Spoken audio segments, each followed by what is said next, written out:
In attendance with us tonight are also alumni cheerleaders.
Hello everyone. Welcome into one of the most important nights of the football season in high school, homecoming here at Oak Hill High School. Lucas Berry, Chris Rader here with you.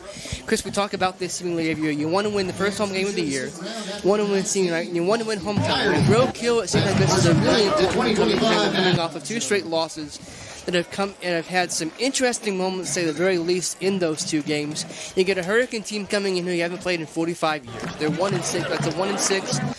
They've played some really good teams so far this season. I don't think that's the 1-6 you probably think it is. You familiar with the term a get-right game? Yes, I am. So Oak Hill's hoping this is a get-right game here tonight. For the reasons you stated, it's homecoming. Hurricane does come in at 1-6, and we can get into what that 1-6 record might mean. But Oak Hill does need to win. They do need to win. For the first time in the Devon Marion era, they're coming off a 2-game losing streak. They've never done that before. So they definitely need a get-right game here tonight. And that's not to be disrespectful to Hurricane, its players, or its coaches, but Oak Hill does need to get back on the winning track here tonight. They're currently sitting 12th in Quad A. They have some winnable games, I think, coming up, games that they should be reasonably competitive in. But, yeah, Oak Hill's really hoping to get back on the winning track tonight against the Redskins. We talked about it last week. We already had a situation where injuries have been a really big deal for Oak Hill. You did not have, after the way last game ended, no one lost their eligibility after last game. So that's a good thing. You're getting some players back after suspension. So there's some optimism in this camp, or at least there should be. But again, this is I hate to use this term, this quote-unquote early in the season, but it is kind of a must-win game, you feel like. Well, yeah, I mean, if Oak Hill were to drop this one, you're really on a skid now, and maybe doubt starts to really set in with the players. But, yeah, I talked to Brad Compton last night, and the way he termed it, he said, we're as healthy as we're going to get. You're right. Carson Treadway's back from his suspension. I frankly didn't think that was ejection worthy. I won't get on a soapbox on that, but he served it. He served his suspension. He's back. That was a key loss for Oak Hill last week. Solomon Truman came back last week from his injury and actually played really well. You still have some players who are out. Owen Gross is out for the season. Jaden Lewis is out for the season. Ian Bellinger's out for the season. So, it is what it is. But Brad told me, he said, we're as healthy as we're going to get. We know what the injuries have been here for Oak Hill this year, but they've got some kids back, and they really need to, they need to get things turned around here in the last 4 games of the season. Well, let's turn things around to the opponent tonight, the Hurricane Redskins. Like I said, first time we played them since 1980. It's been a while since we played Hurricane. I wasn't even sure that. I wasn't sure about the history. So 1980, I didn't know that. Yeah, the first time they played in 1926 and 1927. Oak Hill won those two. And they played in 79 and 80. Oak Hill lost those two. So the deadlock in this series will be broken tonight, one way or the other. Well, maybe we have some alum from the 27 teams here really hoping that we can, go up 3-2 in that series. I wasn't sure. Yeah, you mentioned Hurricane. They come in at 1-6, and I talked a little bit last week about, football in the Valley, and I'm talking like Charleston down that I-64 West corridor. And, a lot of those schools are situated pretty closely to each other, and the way transfers are going, you're starting to see more kids jump schools down that way. And Hurricane was the beneficiary of that a couple years ago. They had a really good team, went to the playoffs, had a lot of transfers, but they've kind of fallen on hard times. And I was looking at their schedule, though. They do – their schedule is really hard. So, they could be 1-6. A lot of teams would be 1-6 against that schedule that Hurricane played. And I'm going off. You've got it in front of you, but I know GW and Huntington. They play Cabell Midland. After this week, they play Princeton and Martinsburg. Yeah. So, it doesn't get any better. No, it doesn't. They lost to a school in Kentucky. They lost to Georgia Washington. Had Parkersburg at home. They played 4 of their first 5 on the road. This is a battle-tested football team that really is not going to I don't imagine they're going to back down from the fight because they've already been in how many of them this year? Oh, no. They've played some of the best teams in the state, so they know what that's like to be on the field with quality opponents. So, yeah, you're right. 1-6. We'll see what kind of 1-6 football team they look like tonight. But, I talked to Brad. He said they're young. He said they do struggle and somewhat, but we'll see how much of that could be opponent adjustment struggling too. Right.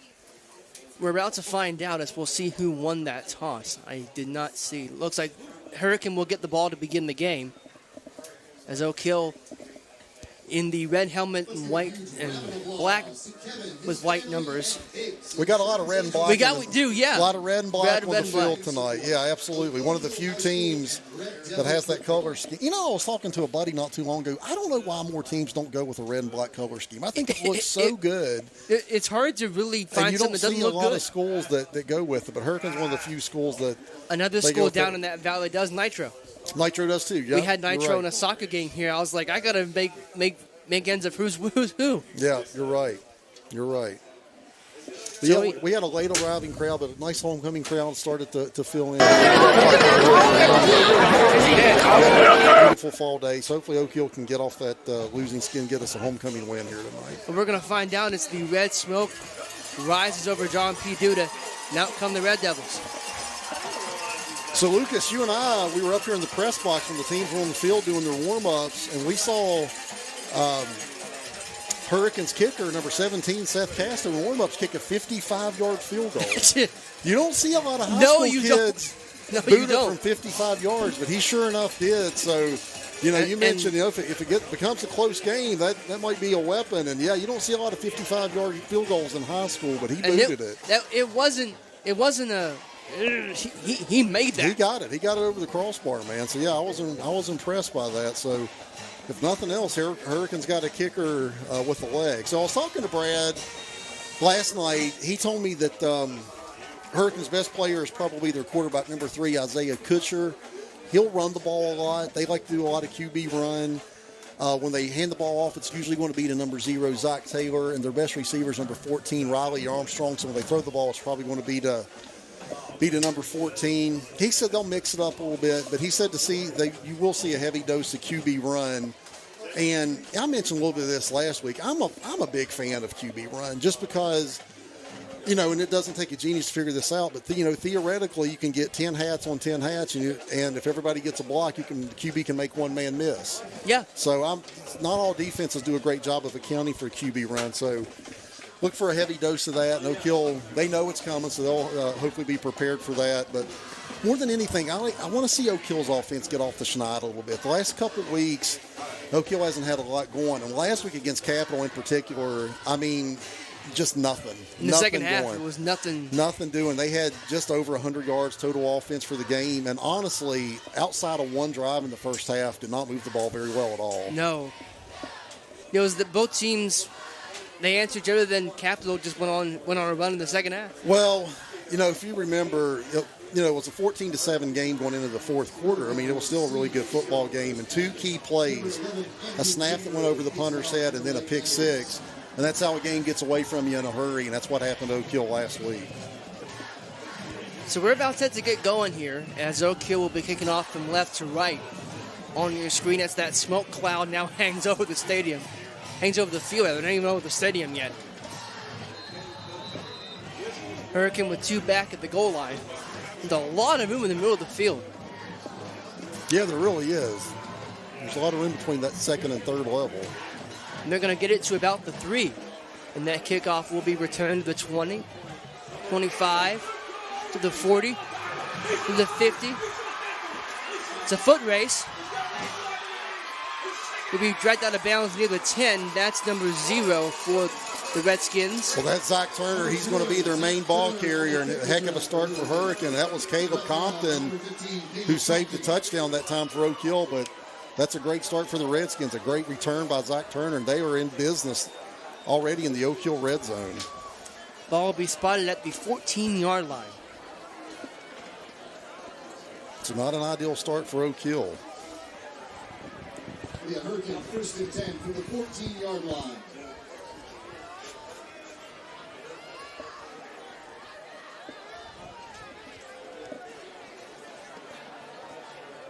And I guess we'll see right off the bat if they want to test Oak Hill's interior with that QB run, or if they've dialed up a little something different for the Red Devils here tonight. They got twins to the left and then a wing out here to the left as well. Kutcher will keep it. He's going to get to cross the 10. I'll call that the 8. Yes, right off the bat, and that's what Brad told me. So they'll do that a lot, and they emptied out the backfield that time. And just ran a little QB draw right between the guard and the tackle there. And he got solid yardage. That's going to be a gain of around 4, yeah. Second and 6 from the 10. There we go. Oak Hill right now on a 4-man front. As they get closer to that goal line, we'll see if they hand the ball off to Turner. He is going to be able to get a yard or so that'll make it 3rd down and 5 for the Redskins. So Jagger Knox got the tackle. James Ludwig did a nice job, though, with that defensive end. of setting the edge, and he made Turner cut up inside of him, and then Knox was able to come over from his linebacker position and clean it up. So nice job for Oak Hill that time. And again, with Castro, we'll see if they're thinking, third and fourth down, or maybe they want to kick a field goal, depending on what happens here. Yeah. But Castro definitely has the leg to get him on the board early if Oak Hill can stop him here. They'll send the man all the way out to a 2-receiver set, an H-back and a halfback in the backfield. Kutcher will keep it. He's not going to get to the 5, and that's a really good stop from the Oak Hill defense, and we'll see what decision time for Dustin Mayfield comes up with. Braden Knight, Jagger Knox, James Ludwig all in on that tackle right now. And you're right, so that's going to bring up a 4th and about 3. To be honest, if I'm a 1-6 team, I'm going for this. Yeah, what do you have to lose? And I think that's what they're thinking too. They're thinking 6 here, not 3.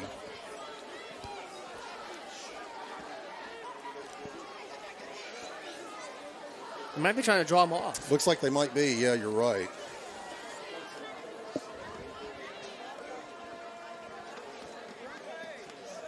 Yeah, it almost seems like Let's see here. down to 5. They're going to run a play. And they move. But that's a false start. That's not what you wanted to happen. No. Whatever the thinking was, it wasn't the left tackle jumping. No, and that should send out the field goal team.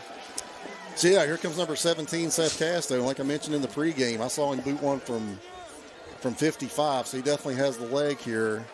But after that kickoff return, if Oak Hill can get out of here just giving up a field goal, they'll be happy with that. They'll be really happy with that. They took over at the 14-yard line. That should be a 30-yard field goal right on the money. Right in the middle of the field, too. Snap is back, kick is up, it's on the way, and that kick is good.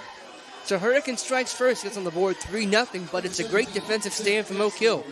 And 9 minutes and 30 seconds to go in the first quarter. It's 3-0 Hurricane on the New River Network.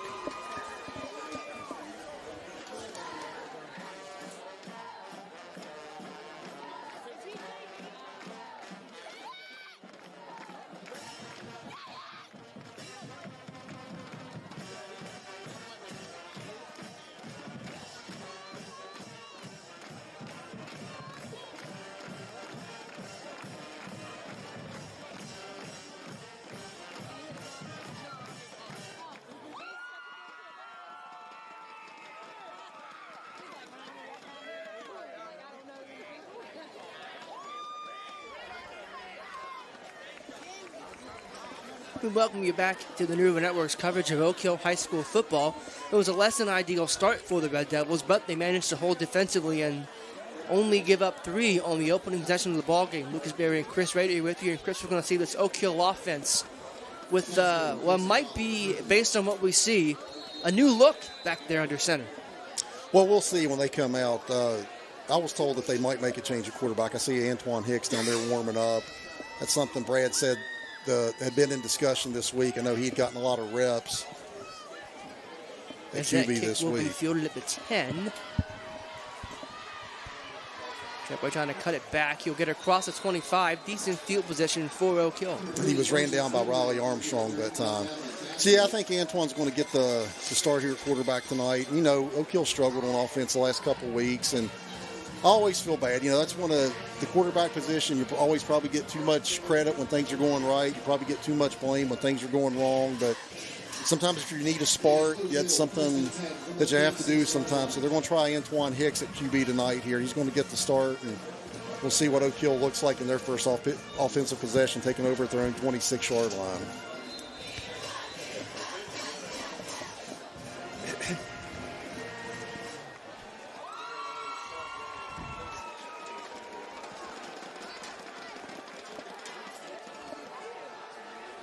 Antoine takes the snap, hands the ball off. Kay Compton trying to credit across the 30. He'll get dragged down after about 5 yards. We'll call it 2nd and 5 for Oak Hill. Yeah, and you know, Cade, last week was really the first time that Cade has just really been bottled up. He had 37 yards rushing, which is a season low for him. And that was coming off of 142 yards rushing against the East, which was a season high for him. But they really want to get him established again. He's been the one constant offensively for Oak Hill. And they took him away last week, and when they took him away, it really stymied the whole offense. Snap is back. Another handoff. Compton across the 50 near the 45-yard line. Well, and I can tell you, man, Big Derek Sullivan got a hold of his man and pushed him 5 or 6 yards back. So Cade had a lot of room to run that time. And a lot of running backs look good when you get that kind of blocking. So nice start here for Oak Hill with their ground game. They'll spot that ball at the 47-yard line of Hurricane.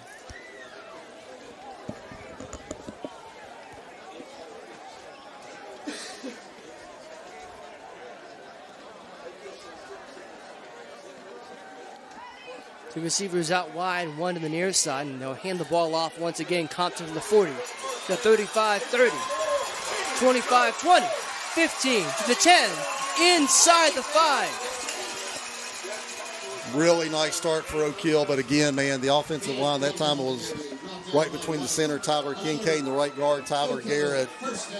Really nice hold for Cade. He was able to bounce it to the outside.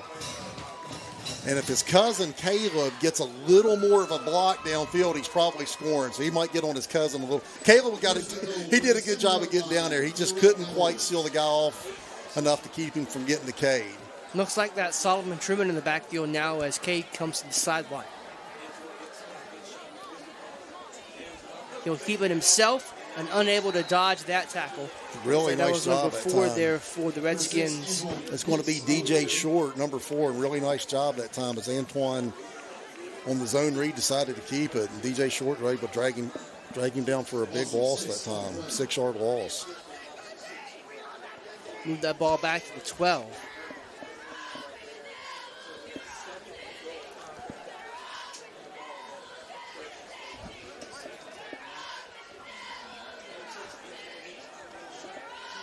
Two receivers to each side. They'll bring a man in motion across the formation. Truman with the handoff. He's going to maybe get a yard. Maybe. Yeah, a lot better job by that Hurricane defense after 3 consecutive really nice runs from Oak Hill. Now Oak Hill's in a 3rd and long. It looks like we have a Hurricane player down, so they're going to come out and check on him. As we take a pause at 7:06 to go here in the first quarter. Looks like he's up. Yep, that is number 16. And let's see here. That is... I got that as Tyler Lauerman. Yes. He's a 5'10", 190-pound junior. And he's a little ginger walking off there.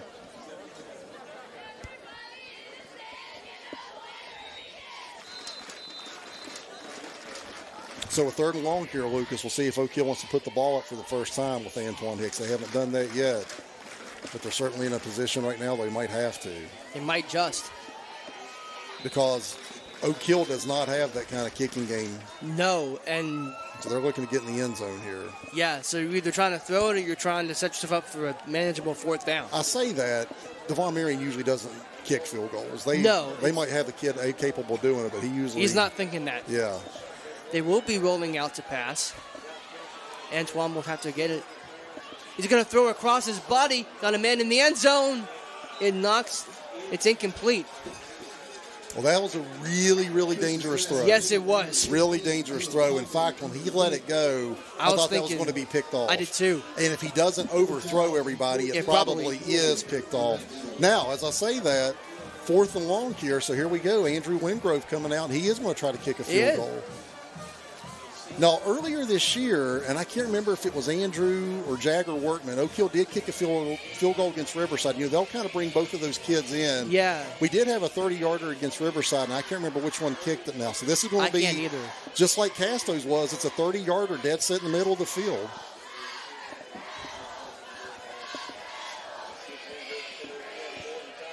Snap is back. Kicks up. It's blocked. And Hurricane will recover it and return it to the 50, 40, 30, 2010, 5 touchdown Hurricane. That's Lane Ferris. I didn't see who blocked the kick, but Lane Ferris was able to scoop it up. And again, it's something, Lucas, we've talked about it all year, and we've actually talked about it the last couple of years, special teams miscues. And that's another special teams miscue is they couldn't get protection on the field goal at that right time, and it leads to 6 points the other way. And it's just something Oak Hill has continually struggled with over the last couple of years is just miscues. And we saw actually it was the kickoff return is what set up the field goal for Hurricane down there. Yeah. So, you can really attribute all of Hurricane's points to Oak Hill special teams right now. And all of a sudden, with just about half the quarter gone, Hurricane can take a double-digit lead with Oak Hill only having one possession. Snap is up, and that kick is good. Well, more to the point, a double-digit lead with Hurricane only having one Yes, possession. I meant to say, but yes, still, it's it's not the ideal start for Oak Hill. Very, very rough homecoming start here for Oak Hill. But this, they're having their resolve test a little bit right now. Yeah. What's happened the last couple of games, this start here, some of the injuries that have piled up. And again, I've mentioned before, the last couple of years, Oak Hill has had a lot of success, but they've had some luck with injuries and things that went really well. So these are the kind of games and these are the kind of seasons sometimes that test your resolve a little bit. So it's easy right now to think, gosh, here we go again. Right. So hopefully Oak Hill can, put that behind them and, start playing the kind of football we know they're capable of. Here's the thing. You got the whole darn game to figure it out today. Well, that's the thing. Yeah, it's 10-0, but, there's 8:33 left here in the first quarter. So you do have and, that was a really good drive. It just it got stymied once you got inside the red zone, but they had that running game cooking with Cade Compton. So you have to build off that and get back down there and this time finish the drive.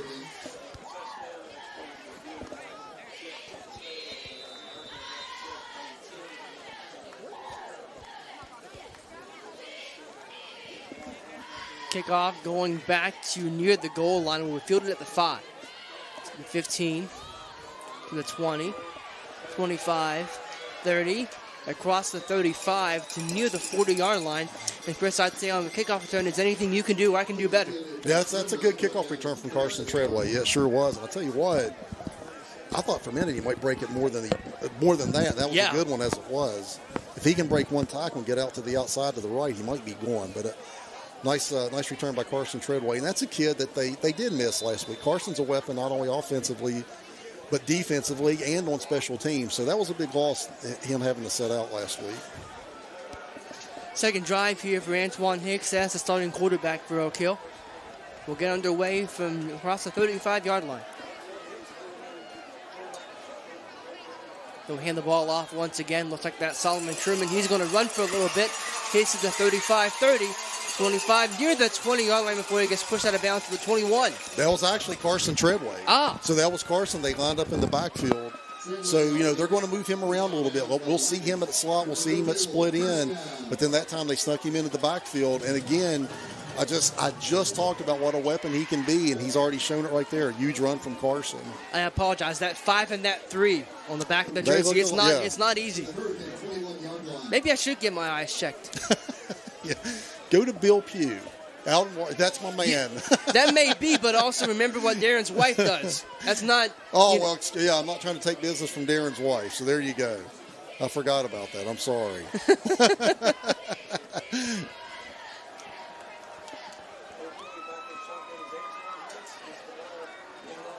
I can say for certain that's Cade Compton on the carry. He's going to stymie right at the line of scrimmage. Yeah, and again, that time they were in that two-back set. And you'll see when Oak Hill goes two backs, they'll give you different looks out of that two-back set. That two-back set that time, it's like a pistol look where you had a running back right behind Antoine. And that's as close as you can really get to an I formation and still be in the shotgun is when Oak Hill. And then sometimes we'll go two-back, they'll have the running back to each side of Antoine. So they'll give you little slightly different looks. They got a full house back there now. And actually, yeah, they do. And we've got a timeout taken by the Red Devils here. Looks ahead like of a second down 9. Looks like a little confusion because initially it looked like Z. Lewis was in the backfield with him. Then he kind of snuck out to a slot. But they were in that same formation that time. You have Antoine in a gun. You have a running back right behind him. and then you have a fullback right beside of him. So that's as close as you can get to an eye out of the gun. I like the pistol look. I like it when you have a running back directly behind the quarterback, because I think you can really start running downhill. My problem sometimes, and it happens all the time now in this day and age of football with the shotgun spread where you have the running back right beside the quarterback, is that he's not always starting with his shoulders square to the line of scrimmage. Right. And I like it if you can start with your shoulders square and start running downhill immediately. Especially in a situation where, let's face it, this game now is all about timing. That little extra second you're spending going east-west instead of going north-south. Exactly. You take a step to get the handoff, and then now you're going north-south. So I like that formation. You don't see it as much, and that, like this is the era of football that we're in right now. But it looks like they're going back to that, and that's Carson right behind him in that formation. There we go. Cade kind of at a fullback right there. Snap is back. It will be Carson with the ball. He's going to try to bounce to the outside. He will get to the 25-20, barreling toward the 10. And that was a nice run by Carson. He, initially when he took that, it looked like Hurricane might be all over it, but he just kept stretching that to the outside, picked up a couple blocks out there, a patient run, and that ended up being a pretty positive play. And actually, they got a first down out of that, so that's going to put Oak Hill, first and 10 at the 11-yard line right now. Yes, they can get a first down without scoring. So now they're going back to that single back set, and Carson's out of the split end at the top of your screen. And they have a tight end, Jagger Knox, to the left. Again, this is something Oak Hill put in recently with that tight end package. Hurricanes showing pressure. Yeah, those linebackers are creeping up, and here they come. Antoine dropping the throw. He's got a man. That pass is incomplete. Yeah, he had Jagger Knox out there in the flat, and if Jagger can hold on to that, he actually had Z. Lewis out there in front of him. Maybe can throw him a block, and it was just off his hands. It was a pretty good ball. I think Jagger he needs to catch that, but it's just one of those things, and that might be something they can come back to. Oh, yeah, it was there. Yeah, it was. It was a pretty good ball. It looked like a well-designed play. And again, that's something that on film Hurricane hasn't seen, because Oak Hill just put in that package with Jagger lining up as a tight end. So you really have no film on that. Line up again, second down, 10 from the 11-yard line. Now they have Jagger lined up as a split in right now with the 4 receiver set and bringing Carson in motion. Screen out wide. Carson will be able to get out of that somehow and cross the 10-yard line. Wow. If Carson catches that and immediately turns it upfield, he's got something. I think he paused that time. I think that play was blocked up better than what they got out of it.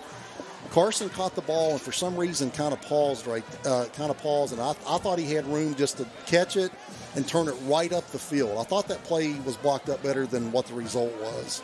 Third down, 8 from the 9 for the Red Devils. Down 10-0 early to Hurricane. Again, we have a 3rd and long here, and we're going with 4 receivers in that single back with Cade. They'll hand the ball off. Touchdown, Oak Hill. Really nice job, really nice play call, run that jet sweep. And they don't run the jet sweep with Z as much. Usually that jet sweep, it's usually Carson taking that, so that's a little wrinkle too. I don't see Z take those jet sweep handoffs too much, but that time they let Z run it. They blocked it nice out there around the corner. Really nice answer drive from Oak Hill, and they needed that. They did. They needed a response after that slow start. And now another kick coming here.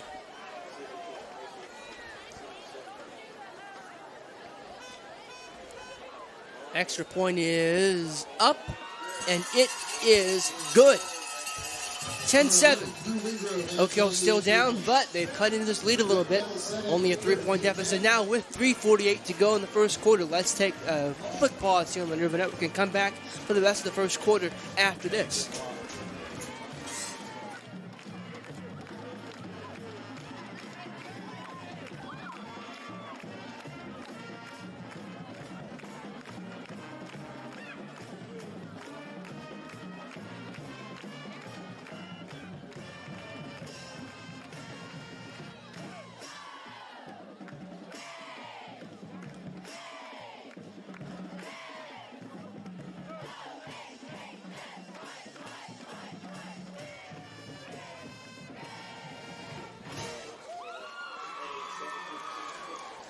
We welcome you back to New Network's coverage of high school football. Lucas Berry and Chris Rader here with you. And, Chris, that was the drive and the result Oak Hill needed in the worst way possible, and they got it. Yeah, they sure did. So I'm anxious to see here if they kick it deep again or if they maybe try to squib it after that long kickoff return from a Hurricane the previous time. But, yeah, they did need that in the worst way. A really slow start for Oak Hill, a bad start after the kickoff return of the blocked field goal. But that was a good answer drive right there, and they cashed it in with that jet sweep with Z. Lewis. So we'll find out how this kickoff goes.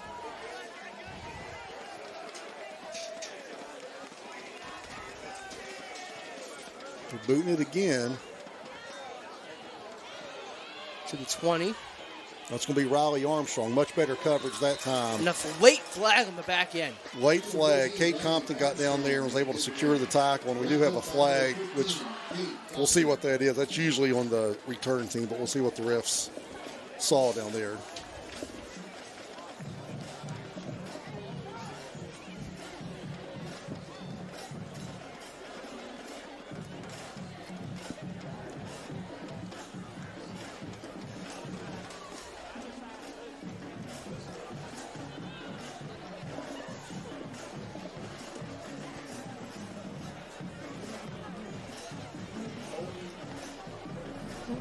So, yeah, that's going to back them up from there. So Hurricane now starting at their own 14-yard line.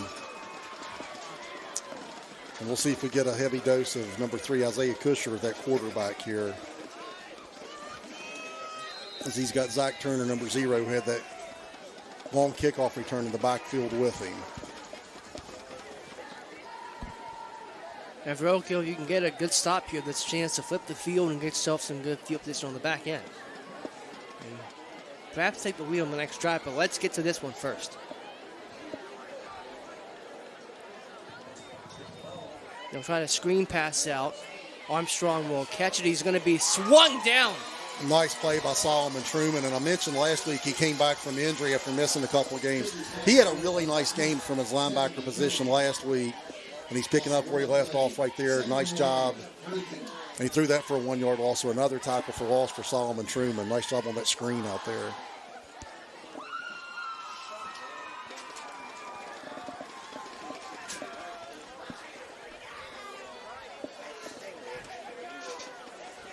Right now it looks like they got Jagger Knox lined up at an inside linebacker position. They got Cade out here as an outside linebacker along with Andreas Johnson. Kutcher will drop to throw. That pass is caught. And he'll spin across the 20-yard line there, Will Armstrong. Yeah, I like it. Armstrong just found a little crease in that zone, set down. That's a nice little gain. It's going to bring up a 3rd and 2 for Hurricane.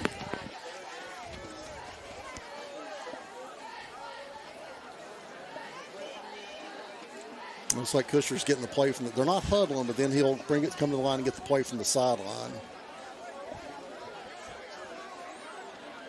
Turner in motion.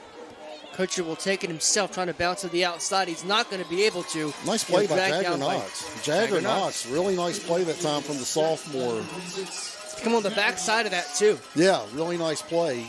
And that's a couple of times that they'll empty the backfield and then they'll run the QB draw. So that could be a key for Oak Hill, especially in a short yardage situation like that. When you see him go empty backfield, you're probably getting a QB run right there, especially on a short yardage situation. But so they were able to pick up on that time and drag him for a loss. Nice job of the Oak Hill defense. Punt here upcoming from Hurricane.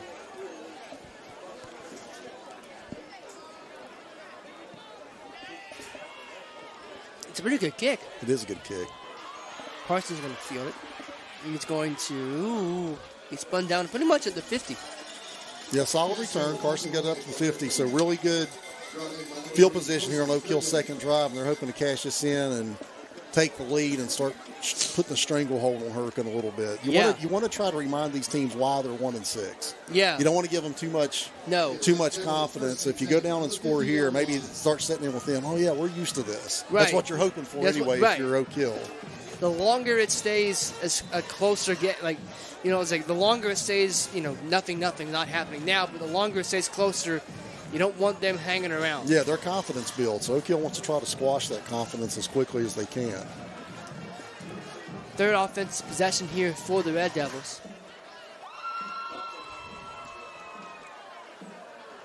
They'll swing it back out wide. That pass is caught and a good. Well, let's see what they mark it. Only about a 1-yard gain. So that's a little new play that I've never seen from Oak Hill. They brought Caleb Compton in motion behind the formation, and at the snap of the ball, Antoine was just able to swing it out to him in the flat. They didn't get as much as they'd like to out of it, but again, that's something I don't think if you're Hurricane, you've seen that on film. No. I don't remember seeing Oak Hill run that. So they've worked on a couple new things here in the last couple of weeks, and they're trying to iron those wrinkles out. Single back set with 3 receivers to the far side, 1 to the near side.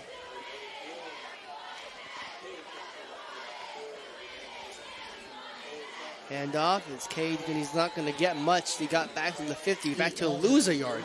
Well, you're starting to see Hurricane do what Capital did a little bit last week when they started getting hurt by Oak Hill's run game a little bit. They're committing more men to the line of scrimmage, and that time I noticed that they have the 4-down lineman, but then they're sneaking their linebackers up a little closer. They're bringing a strong safety up a little closer, and they're trying to shut off that run game. So it's going to bring up a 3rd and long now here for Oak Hill at the 50-yard line. They don't have to snap it if they don't want to. There is enough time on the play clock where we can go to the second quarter.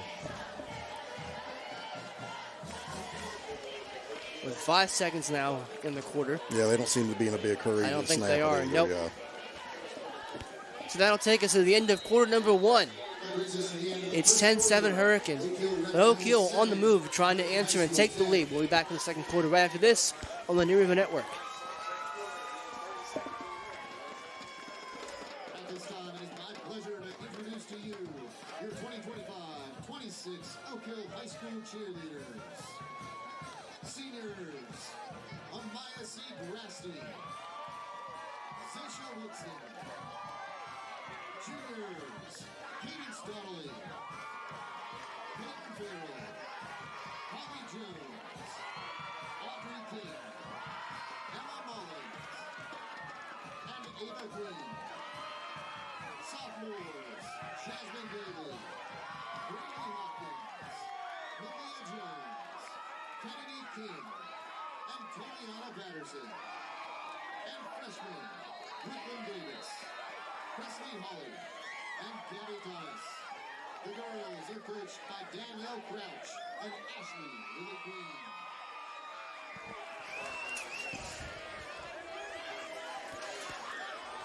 Getting set to start here in quarter number 2. Lucas Berry and Chris Rader here with you, and Oak Hill setting up for a 3rd and 10 from the 50-yard line. And Hurricane's got 2 safeties back in this 3rd and 10. They're That's showing a false blitz. start against Oak Hill. Yeah, that's James Head of that Ludwig. line. Yeah, couldn't hold his water out there at right tackle. So that's going to make a bad situation worse. And 3rd and 10 goes to 3rd and 15.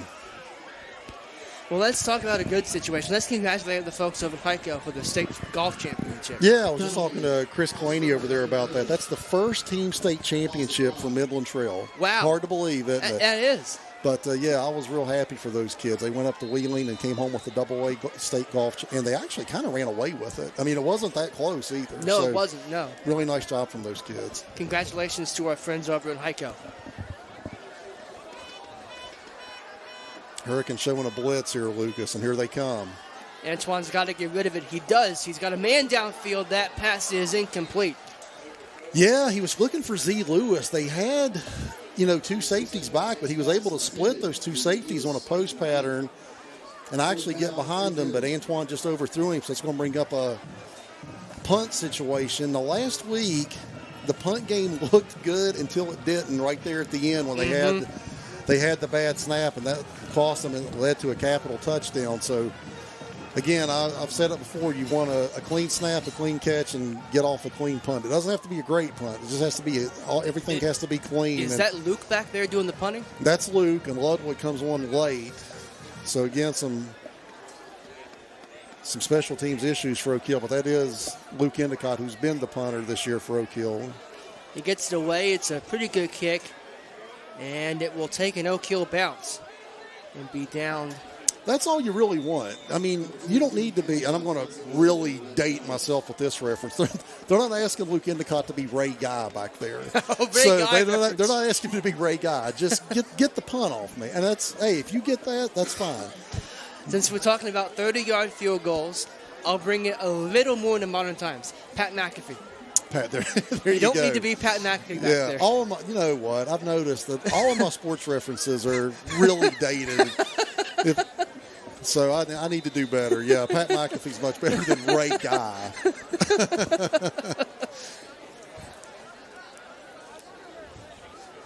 But here's the thing. There's a Ray Guy award. There's no Pat McAfee award yet. True. Here's the snap. It's a pass. It's caught out near midfield. Boy, that was a good ball that time, too, by Kushner. And he found his favorite receiver, Riley Armstrong, on a post pattern. And I'm telling you, man, that was a good-looking pass, a good-looking pattern. And he put it right on him. There was some traffic down there, too. And Hurricanes going right on the ball here. Yeah, they're going up. But I was really impressed by that pass that time by Kushner.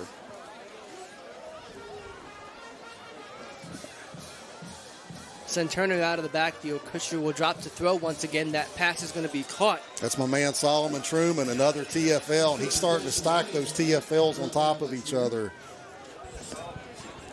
from that linebacker position. Really nice play that time.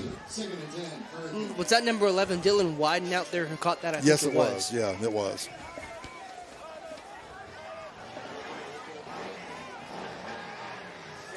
And Oak Hill right now going with a single high safety. That's Z. Lewis out there in center field for Oak Hill. He'll drop to throw once again. That pass is incomplete. So that was good coverage from Oak Hill because Kushner was looking out to his left, and he wanted a little hitch out there at the sideline, and Oak Hill had it covered up. Then he tried to hit his outlet, Armstrong, and he wasn't able to hold on. But that was good coverage that time from the Oak Hill secondary. They didn't have a lot going on downfield.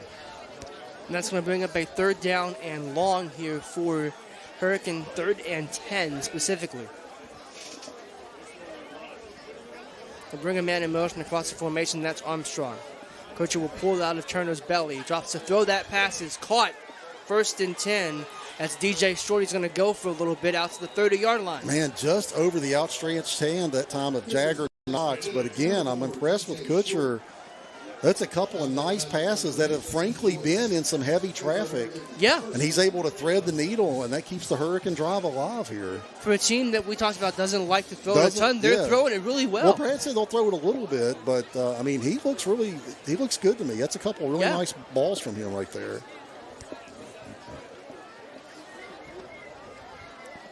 The 30-yard line. To bring a man in motion across the formation and hand the ball off. Turner's not going to go anywhere. Big Derek Sullivan, man, just got great penetration at the snap of the ball. Threw that kid for a loss. Nice job by the senior defensive tackle that time for Oak Hill. And you need those. You want TFLs to keep them off schedule, get them behind the sticks. So that's a big play for Derek. Not so much now because they get behind the sticks. Just throw it. Yeah, if they're completing passes downfield, that's true. They'll drop to throw once again. Kutcher's not going to be able to escape that one. Yeah, we got good pass rush from both the defensive ends that time, Carson Treadway and James Ludwig. And we stepped inside of Ludwig's pass rush. He stepped right to the waiting arms of Carson Treadway, who they're kind of freeing Carson up a little bit. He had some pass coverage responsibilities earlier in the year. They feel like he's better if he can just pin his ears back and play on the line of scrimmage, and we saw why that time. Both defensive ends actually got a good pass rush from either end. How about this? Resulted in a sack for Oak Hill. Hurricane huddle. They huddle ahead of a 3rd down and 14. Oak Hill showing blitz right here. We'll see if they're showing I don't know what happened. What on earth is going on here? I think they're going to blow it dead. The pass falls incomplete, if it even counted. Yeah, so the center snapped the ball, and literally nobody moved except the receiver took off downfield. We'll see what the call is here. That was a strange looking play. That's either really creative or really crazy. A really strange looking play. So the refs are kind of huddling right there at the ball. I don't know what they're going to do here. I didn't hear a whistle that would indicate anything, but let's find out. And Luke Endicott, the quarterback, is going to check in here at a safety position for Oak Hill. Now, he played a lot of defense for Oak Hill last year, but since he's been the quarterback, they haven't put him in on any defensive snaps. But so there was no flag on that. Strange play. I can't say. Very strange. No. I don't know what happened. Let's just move on. But Luke Endicott is checked in as one of those. So it looks like Oak Hill's going with the too high safety look here. He's back there with Z Lewis. So he's getting some snaps on the defensive side of the ball for the first time this year. And will drop to throw. He's going to get sacked. Carson Treadway. Hey, do you think we missed that kid last week? I think so. I think we missed that kid last week. And he looks like a kid who's anxious to get back on the field. And he came off the ball really well that time, and he just beat the right tackle right off the snap. So already two sacks for Carson Treadway. He had a really nice run. He had a good kick return. So he's making his presence felt for Oak Hill. He's a kid that had 3 weeks without playing a football game. He was ready. He was ready, yeah. He was chomping at the bit.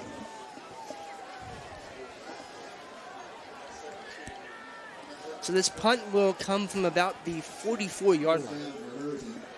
And Oak Hill has a player back at pretty much its own goal line. Here is the kick. It's a pretty good one.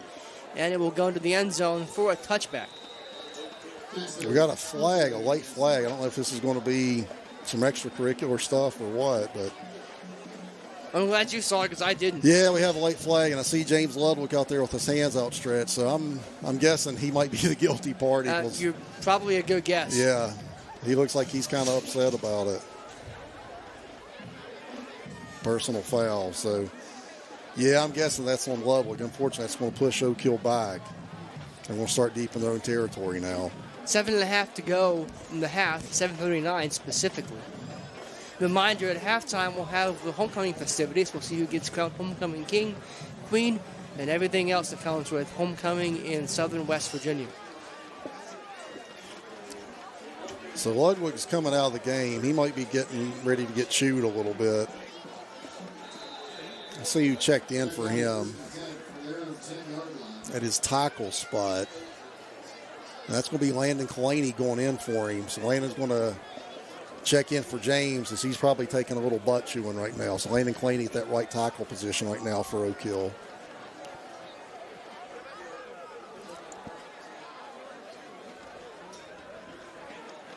Handoff coming in the middle.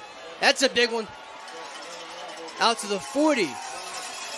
Yeah, that was over that right side. So let's give credit to Tyler Garrett and Landon Kalani, who just checked in at that right tackle spot. They went right over that right side, had a big hole. So he checks in for Ludwig. They run behind him, and they get a nice gain out of it. So nice job from Oak Hill and another big run for Cade Compton. That'll get out to the 39-yard line. 39-yard line. And that's the way you get out of the shadow of your own goal line.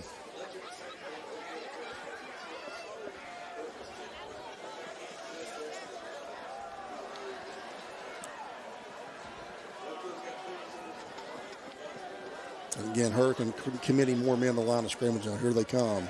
Antoine will keep it himself. He's going to cross the 45, get near the 50, and will be just barely short of the first down. I think that was a zone read. Sometimes I can't always tell if it's a zone read or if it's called from the sideline, but I think Antoine decided to keep it, and that was the right decision that time. He got a nice 8-yard gain out of that. So we're going to see Jeremy Lewis check in, and Landon Kalani checks back out of that offensive line for Oak Hill. Cade Compton checks out as well. 2nd down and 1 for Oak Hill here. Ball on the 48-yard line. And they're back in that 2-back set in that pistol formation. Again, Hurricane showing blitz, and here they come. Wow, that's a great. They'll get the pass out. First down and then some. Solomon Truman on the run to the 20.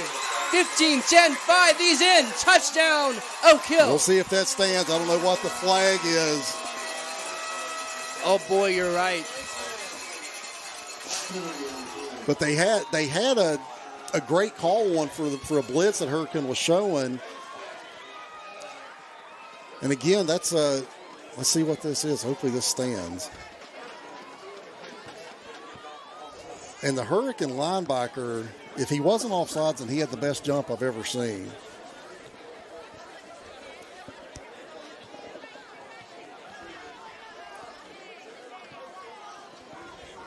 Man, these refs are taking their sweet time. They on really every are. call. Let's see. Touchdown, Oak Hill. So that's going to be a face mask against Hurricane, so the touchdown will stand. But again, that's another wrinkle from Oak Hill, that little screen pass out of the backfield to one of the backs. It's not something I've seen a lot this year. Yeah. And Hurricane had that stop for all the world, and that's just a great individual effort by Solomon Truman to break that tackle and spring out of there. The first time tonight, Oak Hill has the lead. With the extra point coming up here, that kick is good, and it's 14-10 Oak Hill. But again, you know, a screen against the blitz is a great call, but the kid from the linebacker from Hurricane he knifed through there so quickly that even though it was a great call against that blitz, he threw off the timing of it.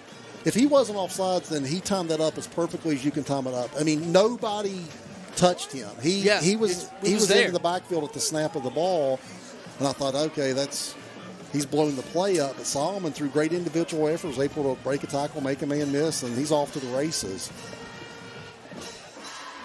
And that's someone else who was back last week and got some snaps on offense, but was mostly used on defense.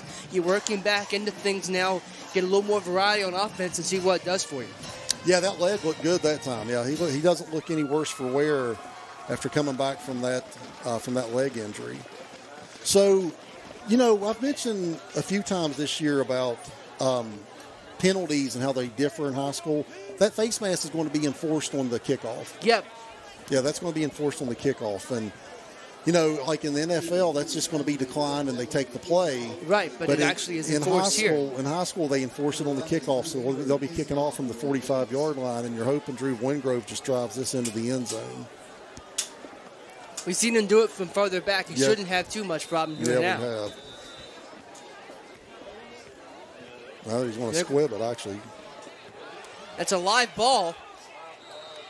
And Hurricane's going to fall on it. But I thought for a second it's going to keep bouncing. It's an oblong-shaped ball. That's not a bad idea, though. No, it's not. You get an extra 15 yards, kick it along the ground, see if you can get a loose ball situation, and they almost did. Yeah. So I kind of like that decision that time from Coach Marion.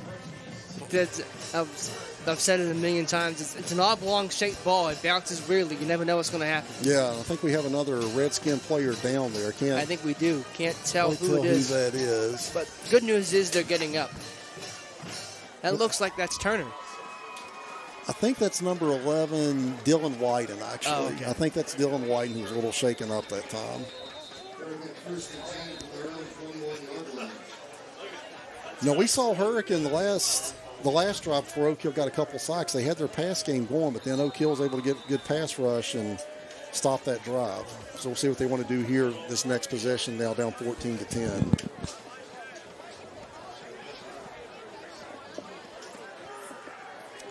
As Oak Hill looks like they're back in that single high safety look. That's going to be a screen out wide to Armstrong. It's going to cross the 30 and get near the 35-yard line. First down for the Redskins. And I'll tell you what, that was a really good block from DJ Short out there, number 4. He locked up Carson, and that's why that was able to spring for a first down. That was a nice job by DJ Short on that block on the screen.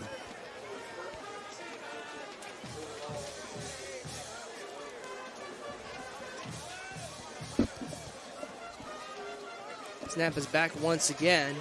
Kutcher fakes, and now he's got a man way downfield, and he just overthrew him by a yard. Boy, I don't know. That's a blown coverage right there. Riley Armstrong, who's actually his favorite receiver, was running down the field by himself. Z was trying to get over there from his free safety position, but he was getting over late. But that's just a blown coverage. Yeah. And Oak Hill's lucky they didn't go for 6. It stops our clock with 5:34 in the half. And it sets up a second down and 10 for Hurricane. Kutcher again will drop to throw. He's going to be brought down with a flag coming in. Boy, Carson Treadway is really taking advantage of getting to play that defensive end spot. That's his 3rd sack of the night. If it stands. Let's see.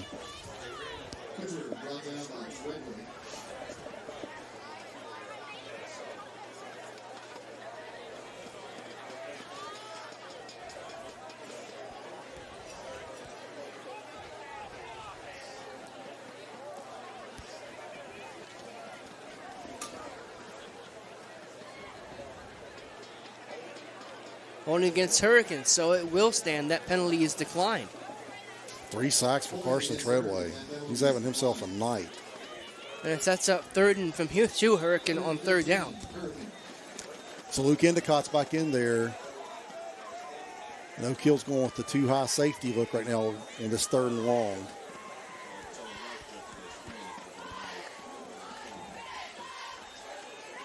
Trying to get some free yardage. I don't blame him. The kind of jumps Carson's getting off the ball, I'd be changing the snap count too. And that's going to force a timeout, almost certainly from Hurricane, with the play clock running down to 3. Well, nothing stops a passing game like a good pass rush. Yeah. And we saw Hurricane hit a couple balls downfield, but then all of a sudden they're really having trouble getting Carson Treadway in particular blocked. And that'll shut down the passing game really quickly if your quarterback has no time to find anybody. And if he's going to keep getting those kind of jumps off the ball on that right tackle, they might need to keep a back end to chip against him. Don't think that was a timeout. Yeah, I'm not sure what that was. That beats me. But we're ready to go now, I think. So again, Oak Hill on the too high safety look on this third and long for Hurricane. Snap is back as Kutcher drops to throw. He's going to be flushed out of the pocket. He'll cross the 30, get back to the 40, and be spun down short of the first down. Yeah, it was Carson Treadway that spun him down, but next time Kutcher was able to step up into the pocket, both defensive ends, again, got a nice rush. That time Kutcher kept it. They're going. It looks like they are going. 4th and 3 at their own 41. You're 1 and 6. Why wouldn't you? Yeah. I think they're actually bringing their punt team on now. This is a situation where what I thought had happened the previous play is I would be thinking, okay, let's just try to draw them off, take the timeout, and then punt it. That's not. I would agree with you. That's not a bad idea to line up and at least see if you can draw them off and get a free 5, which would move the sticks. And Carson Treadway back deep for Oak Hill about his own 18-yard line. And that's going to be – someone was moving before the snap. Yeah. Yeah, that was number 2 for Hurricane. That's Ben Lewis, and he had a different snap count than everybody else on the team. Yep. he was that's the best way to put it. sprinting down the sidelines. Everybody was looking at him.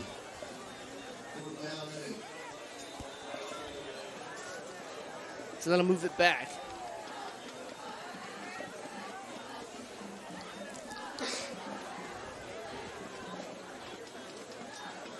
Uh-oh. That's a bad snap, but it's recovered.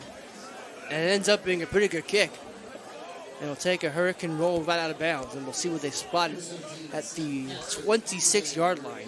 Yeah, you're right. You were talking about, the ball taking funny bounces. The Hurricane got very lucky because the center bounced it back there, but it bounced right to the punter's hand, so they averted disaster and actually got a pretty decent kick out of that.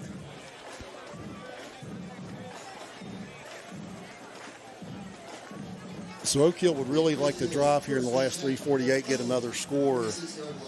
And again, if you're really start laying the hammer down and reminding Hurricane, hey, you're 1 and 6, you need to start laying down for us here a little bit. And I'm not saying Hurricane's going to do that. No, but you want to at least make it. You want to start taking that confidence away from them after that quick start for them.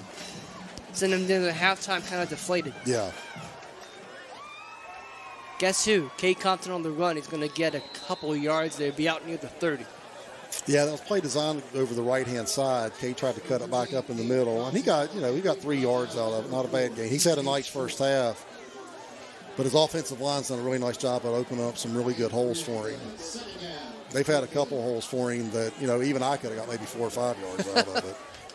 The real question is whether I could get anything out of it. That's the real question. They're not miracle workers, Lucas. No, I know. Snap is back. Antoine's going to drop the throw, and that pass is nearly intercepted and nearly completed at the same time. Yeah, he wanted Jagger Knox on a little intermediate route, and he kind of fired it a little too hard off Jagger's hands, and I was like you. I thought it was going to go off his hands, be intercepted, and then I thought Z. Lewis might actually have a chance to catch it off the ricochet.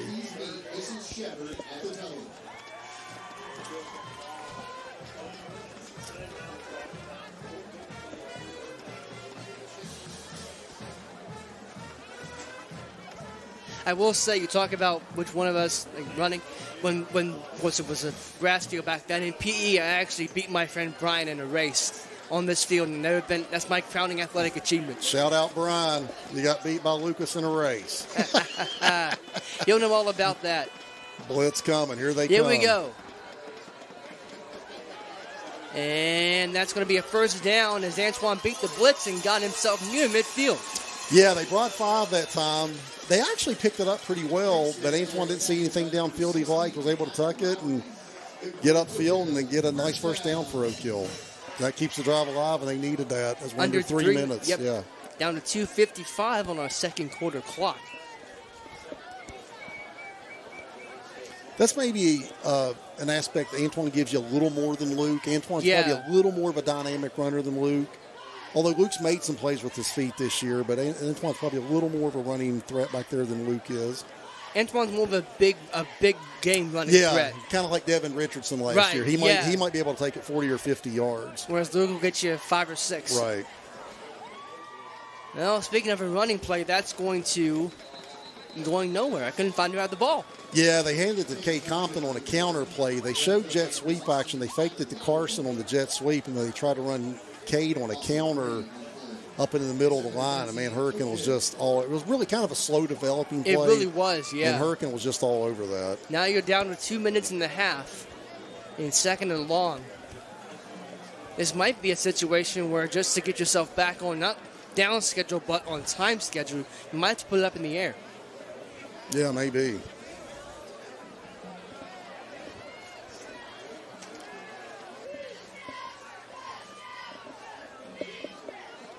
Now, again, they have Carson out here at receiver, but he's bunched up close to the line. Now they're going to send Caleb out there outside of him. Yeah, that wasn't looking good. Oak Hill, nope.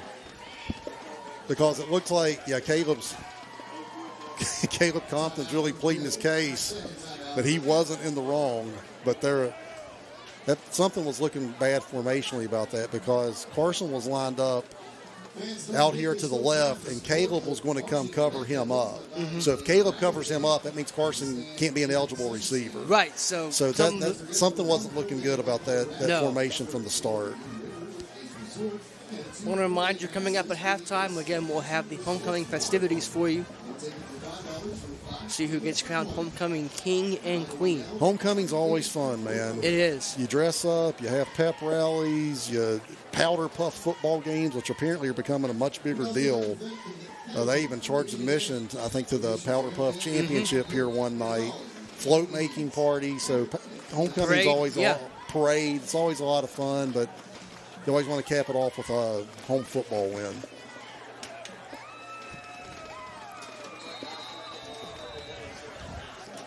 Because it's already and charges up week anyway, because Bridge Day is tomorrow. This whole area, yes, we're into it. Man comes in motion.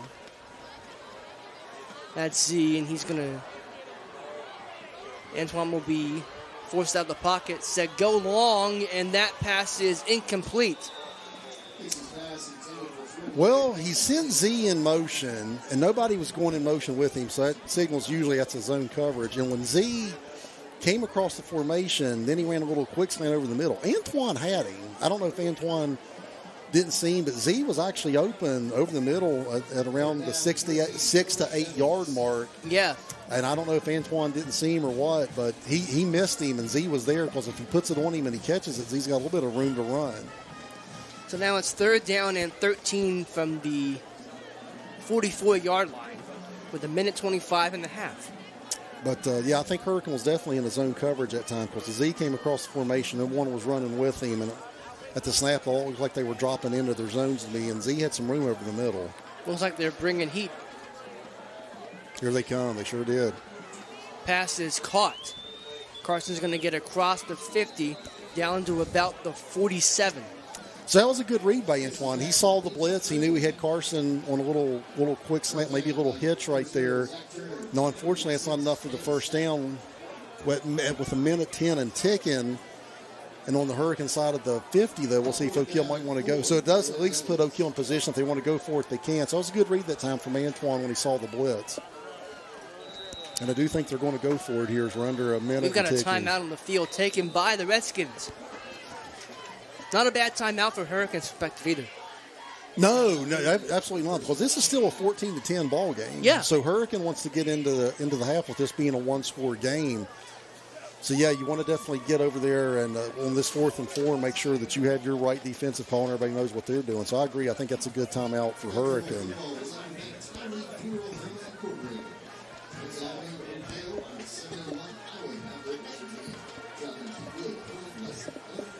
But after that quick start from the Redskins, they jumped on Oak Hill 10-0 in the first 4 minutes of the game. Oak Hill's kind of got their footing under them a little bit. And they've responded, and they're starting to flex their muscle a little bit. But they'd really like to get a score here in the last minute of the game to deflate Hurricane even more. Yeah, if you go up 21-10, that's a long 20 minutes in that Hurricane locker room. Yeah, they start thinking about it a little bit.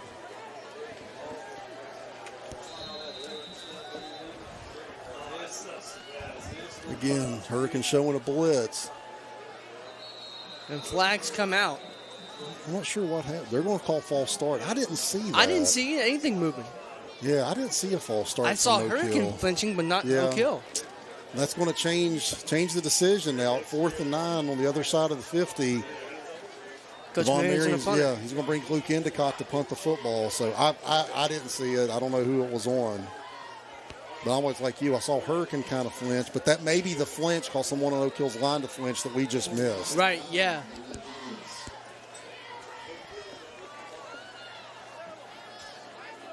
Got to get it off good. They're coming after it, too.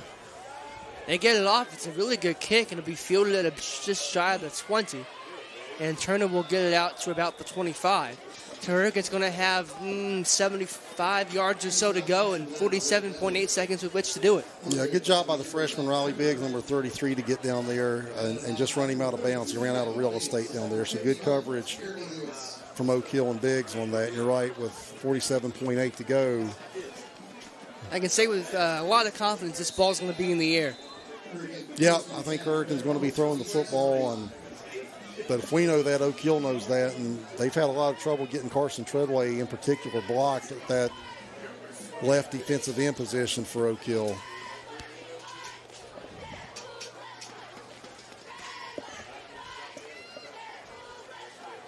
Pitcher will drop to throw. He's going to find Turner. That pass is caught, but really well done to stop that shy of the line of scrimmage. Yeah, again, Solomon Truman just making really nice plays out there from his outside linebacker position. If he's got a chance to make a tackle, he's making it. He's looked really good the last couple of weeks. Pitcher will drop to throw. That pass is going to be caught. Well done to swing him down. I'll tell you what, Oak Hill's lucky they didn't go for further because at the snap of the ball, that was number 4, DJ Short. He was lined up in a slot, and there was no one on him. Oak Hill was actually misaligned on that, and I think that was Z. Lewis who came over from his safety position to make the tackle, but they're lucky that didn't go for more because I noticed right at the snap of the ball, DJ Short was wide open at the slot. No one was covering him up out there. Timeout taken by Hurricane with 16.7 left in our half.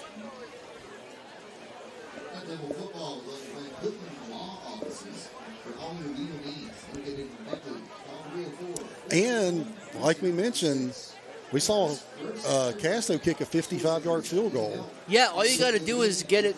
So this is not a Hail Mary. No, they might be just trying to get in position to let him kick a long field goal. So that's a weapon that a lot of high school teams don't. I mean, obviously they want to score 6 here, but with only 16.7 seconds left, they might just be thinking, hey, if we can get 20 yards, maybe bring Castro on to try a long field goal. I think they'll have one timeout left after this one. So I think they do have the timeout in the back pocket. If they do get 20 yards in the middle of the field, whole field's open to you because of that timeout. This doesn't have to be to the boundary. So they're resetting the clock. They put 19 seconds on it, so that they added about 2.3 seconds to that. That helps Hurricane even more. So Hurricane is now in a formation they haven't seen them run yet. They're showing a bunch trip set out here to the boundary. And then they have number 11 out there, and that's going to be Dylan Wyden. He's lined up at the top of your screen. He's in man coverage out there. They added more time on the clock. It's now 21 seconds.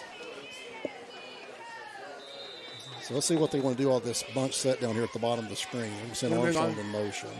Snap is back. Pitcher drops to throw. Has to evade a tackle. He's not going to evade another one. Wow. Carson Treadway, I mean, that's 4 sacks. And it looks like the Kusher's hurt, too. Yeah. Yeah, he's shaken up.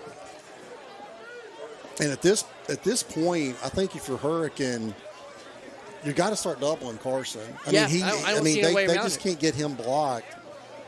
So you either have to maybe start lining a tight end out there and helping him with helping the right tackle, or letting the back chip on him, because right now he's beating their right tackle off the edge consistently, and he's stymieing their pass game by himself with his pass rush. So Hurricane's going to have to make some type of adjustment in their protection against Carson Treadway right now. And you never want to see anybody down, but you never want to see your quarterback in particular. No. But he just got slammed down hard. Hopefully Kusher will come back. We'll see who Hurricanes' backup QB here is in the last 12 seconds, as Kusher's going to have to come out for at least one play anyway.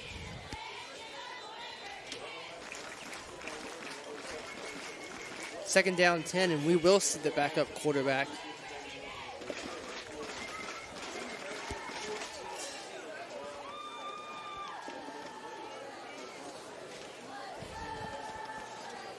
And remember, Oak Hill gets the ball to begin the second half, too. Yeah, they do. Which is even more reason why Hurricane would really like to get some type of score here, even if it's a field goal. Yes. But yeah, I'm anxious to see if they do anything in their protection to give the right tackle some help, because he's really struggling out there right now. And we're going to have what looks like the official. I thought he was going to walk up there like a baseball umpire there, like, fellas, let's break it up. Looks like Oak Hill's going to take a timeout here. Or Hurricane, excuse me. Yep. Yeah, that's Hurricane. And quite frankly, given the situation, I can't blame him. No, I'm not going to act like, if they take a timeout, can they bring Kusher back in? I'm not sure. Darren's shaking his head no. If he came out, so he's got to set out at least one play. So I'll take Darren's word for it. I've come to realize I need to get a PDF copy of the NFHS high school rules and really do a deep dive. I think second that, yes. So I think that's going to be number 12, Will Friedking, coming in. I think he's going to be taking the snap here at quarterback for him in those bright orange shoes. And this time they're going to line Carson. They're switching Carson and James. So James is at that right tackle spot right now. Low snap, and they'll just fall on it. So that probably is going to end the half there. With no timeouts, that should end the half.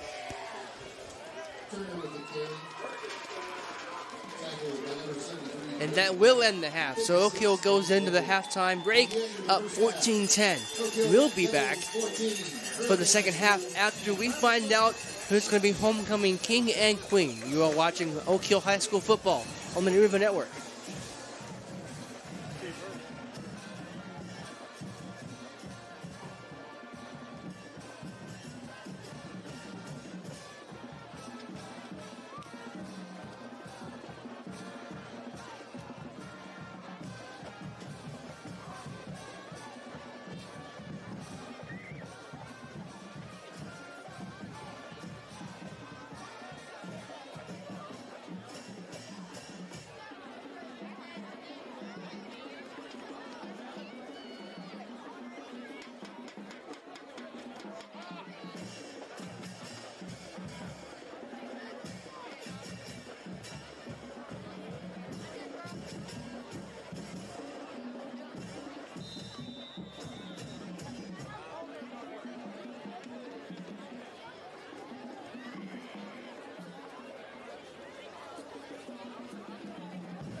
raffle basket. Is Rhonda Rogers. Diane Cheney will be in contact with you so you can collect your prize. Again, the winner is Rhonda Rogers.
This evening, we are honored to have the homecoming Queen and her escort from 50 years ago. Missy Jane Smith is escorted by the same person who led her onto the old Red Devil field in 1975, Tom Booth. The Red Devil tradition has continued in both families. Missy's son George teaches at Oak Hill High School, and Tom's children are both Red Devil alumni. This evening, his granddaughter is a contestant in the Little Miss Red Devil contest. On Red Devils.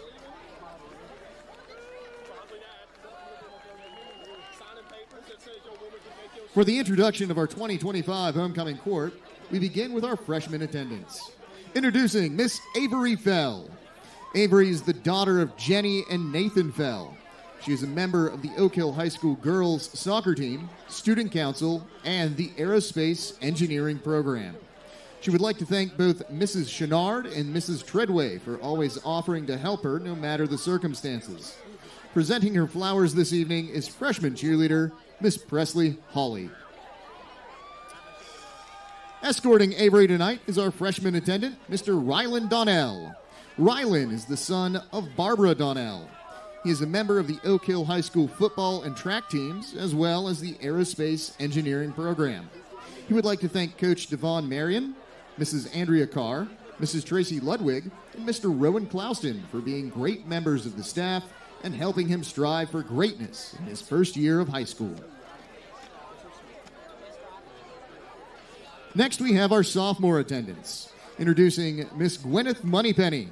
Gwen is the daughter of David and Jessica Moneypenny. She is a student in the aerospace program, a student council representative, and an honor roll student. She is a member of the Oak Hill High School girls soccer team and regularly attends FCA. She would like to thank tonight Mrs. Shepard. She says, "Thank you for being a great geometry teacher and teaching me to enjoy the subject, as well as being a nice and influential person throughout my freshman year." Presenting Gwen's flower tonight is sophomore cheerleader, Miss Jasmine Bailey. Escorting Gwen tonight is sophomore attendant, Mr. Jonathan Higginbotham. Jonathan is the son of Chastity and Jason Higginbotham. He has been an all honors and AP class participant and is currently enrolled in aerospace engineering. He is a member of the Oak Hill High School track team, and he loves being a part of Mr. Kent's juggling team.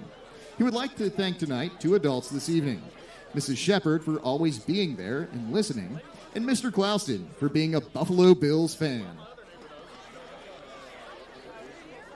For our final underclassmen attendance, our juniors. Introducing Miss Addison Coleman. Addison is the daughter of Adam Coleman and Shayna Maga. She is a member of the theater program, School of Rock, and choir, where she has been a consistent member of the West Virginia All-State Choir. She would like to thank tonight Mr. Tim Haney. She says, "Thank you for always being kind and supportive and making math class fun. Presenting her flowers tonight is junior cheerleader, Miss Holly Jones. Escorting Addison tonight is our junior attendant, Mr. Curtis Adkins. Curtis is the son of Curtis Adkins and Sarah Murphy. He is a member of the Fayette Institute of Technology, where he participates in the welding program. He would like to thank tonight Mrs. Tasha Yates. He says, "Thank you for giving me a class I look forward to and enjoy." Now, for our candidates for Homecoming King and Queen. Our first candidate for Homecoming Queen is Miss Bailey Hildebrand. Bailey is the daughter of Amanda and Derek Hildebrand. She will be graduating from the Grow Your Own Pathway to Teaching program at FIT, and she has maintained a 4.0 GPA throughout high school while taking college courses both junior and senior year. She is a member of the National Honor Society and teaches at Cardinal Club Tutoring. She plays for the varsity softball team here at Oak Hill High School and is a member of the Oak Hill Outreach Team. Her future plan is to attend Concord University to become a special education teacher or to become a cosmetologist. She would like to thank Miss Crouch tonight for always supporting her dream of becoming a teacher and for having a fun spirit and being so approachable. She will miss her. Presenting Bailey's flowers tonight is senior cheerleader, Mrs. Aisha Woodson. Escorting Bailey is our first candidate for Homecoming King, Mr. Maxton Lopez. Maxton is the son of Holly Pugh and John Lopez.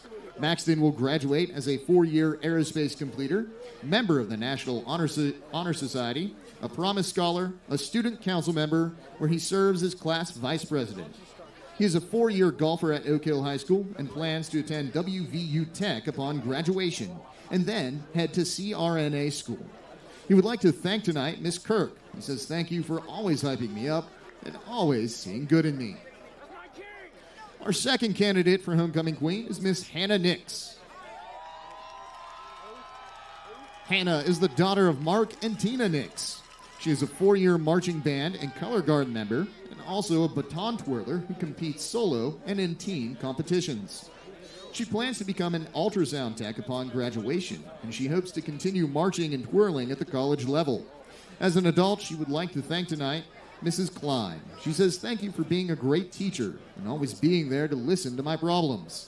Presenting Hannah's flowers tonight is senior cheerleader, Miss Amaya C. Grasty. Escorting Hannah is our second candidate for Homecoming King, Mr. Derek Sullivan. Derek is the son of Lisa Sullivan. He's a Promise Scholar and a member of both the Leadership Fayette County program and the Oak Hill High School football team. He isn't 100% sure of his future plan yet, but he knows he wants to make good money. He would like to thank Mr. John Arthur tonight. He says, "I had a rough junior year, but Coach Arthur was always there for me."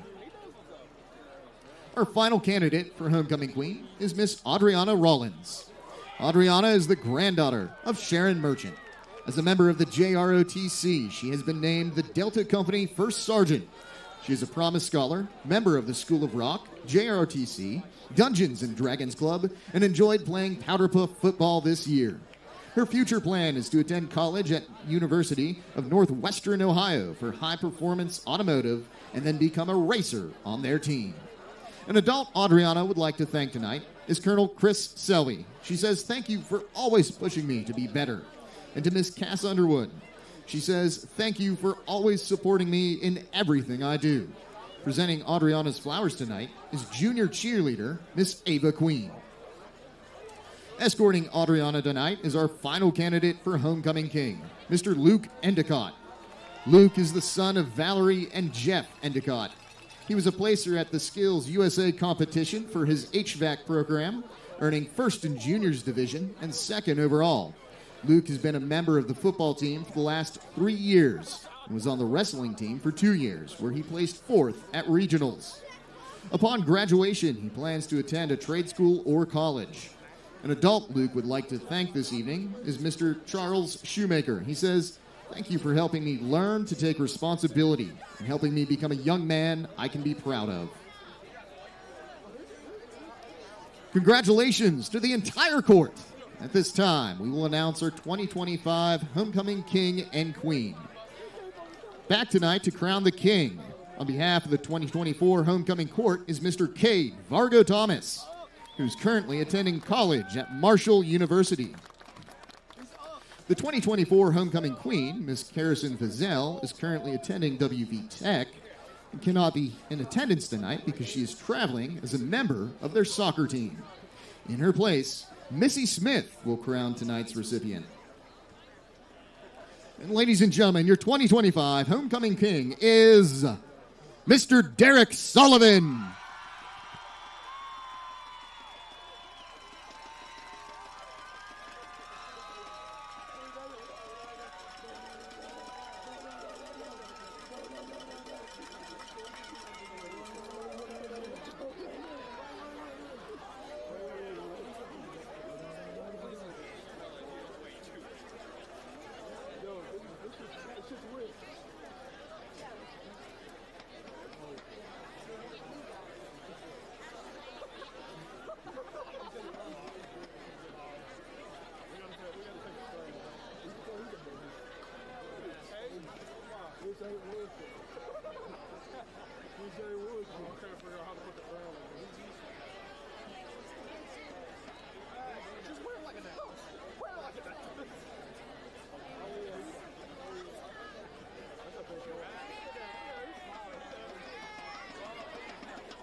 And your 2025 homecoming queen, Miss Bailey Hildebrand.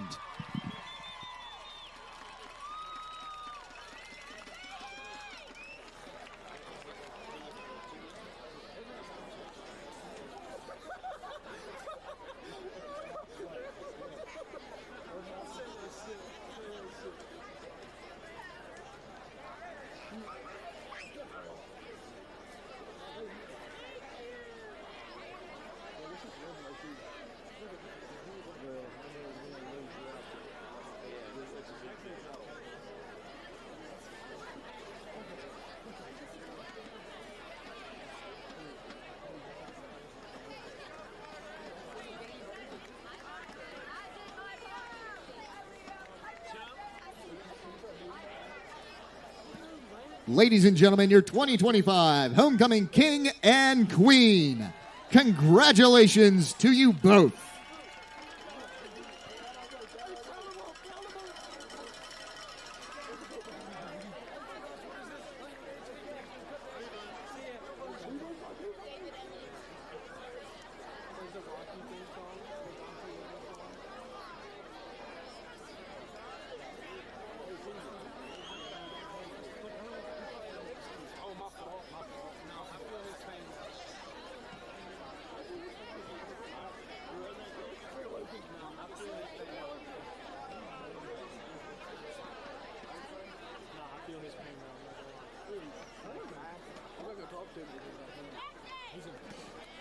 We'd also like to announce our grand honorees for Alumni Weekend, Mr. Sam Calloway and Kevin Stoner.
Fans, be sure to stick around after the game to watch the entirety of the Marching Red Devils 2025 halftime show. And don't forget to help them out by supporting them and buying a raffle ticket at the table near the concession stand.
We welcome you back in here. Lucas Berry and Chris Rader here with you at halftime. Before we go any further, we'd like to congratulate Mr. Derek Sullivan and Miss Bailey Hildebrand as homecoming king and queen.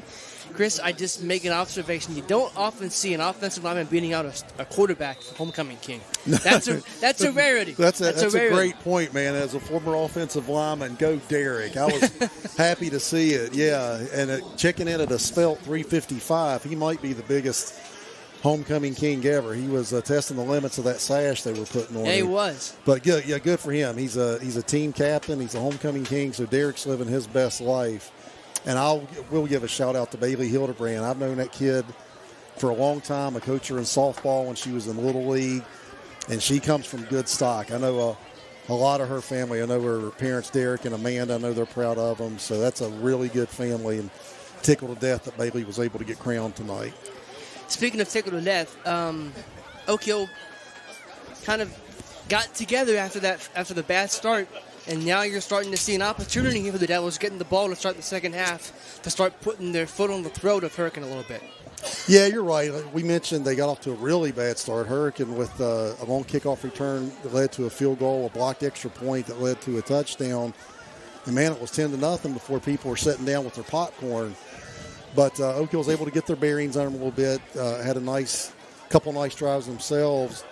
But you know what really has shut down that Hurricane passing game has been Carson Treadway almost by himself with 4 first-half sacks. I mean, Carson just had a well of a game on the defensive side of the ball in the first half for Oak Hill after having to sit out last week. So, yeah, Oak Hill would like to come out here in the first half, extend that lead, and maybe start stepping on the throat of Hurricane a little bit. I would say, Carson, the best way to describe it, he's a man on a mission tonight. He hasn't played in 3 weeks because he had the bye and then the suspension. Yeah. He's ready to go, and he's pretty much, it seems like he's telling his teammates, all right, let's go, follow me. Well, and I talked to Brad last night, and they moved him up to a defensive end position. So earlier in the year, they kind of had him at an outside linebacker position where, depending on, formationally what the offense was doing, he might have pass coverage responsibilities. And they just felt like that Carson's at his best if he's just freed up to go after the ball. And they don't want him, they think that he's at his best. And he's showing why that was a good decision here tonight, because that's exactly what he's done. He's just pinned his ears back and rushed the quarterback, and he's been all over the field for Oak Hill. Well, let's talk about the offense side of the ball. It's a new quarterback back there. Antoine had seen a start when Luke Endicott was injured, but now he's the starter based on a coach's decision, not just an injury forced it. He's had his moments in the first half, but it's been a healthy dose of Kate Compton back there, a ground game that, after being stymied last week by Capital, has started to regain some of its dominance here in the first half. No, and I think that's a good point by you. A quarterback's best friend, regardless of who is taking the snaps, is a strong run game. And we just didn't have that last week against Capital. They were loading the box. We couldn't throw the football even though they were loading the box. So, but tonight we've been able to establish that ground game with Cade. And so, Antoine hasn't had to do a whole lot.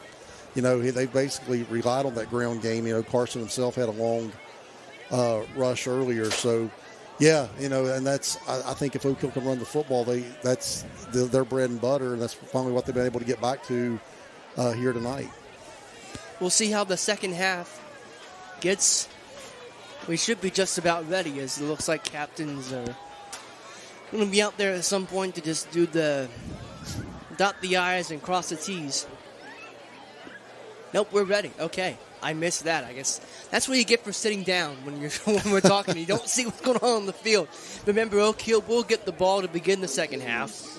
It looks like it's Carson and Z back deep for Oak Hill to receive this, and that's going to be Seth Casto. He's going to put his foot into it. He had a 30-yard field goal in the first half for Hurricanes. He's going to put his foot into this one. And we saw him make it in pregame warm-up from 55, so we know he's got a leg. Yeah, he didn't put one in the end zone in the first half. Carson actually had a nice return off of one. Let's see if he can put one in the end zone right here, though.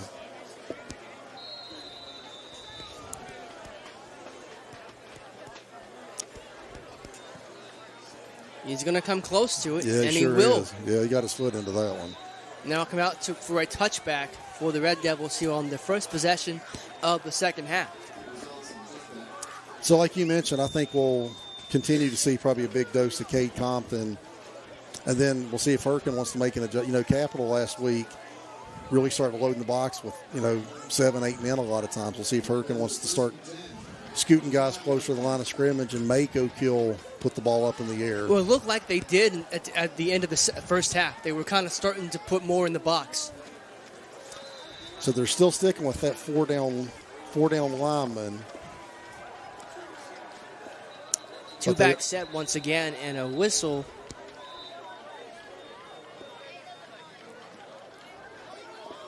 What on earth is going on here? Are they walking that back? Okay, yeah. Yeah, they spotted it wrong.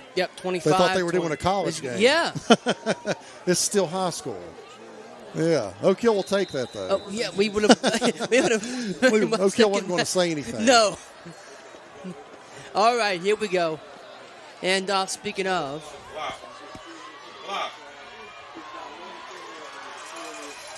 That's a really good run there.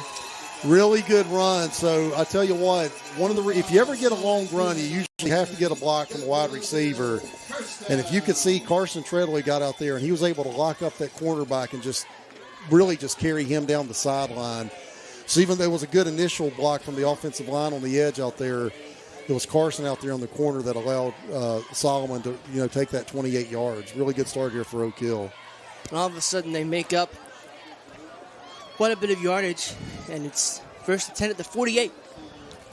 3 receivers out wide, 1 to our near side.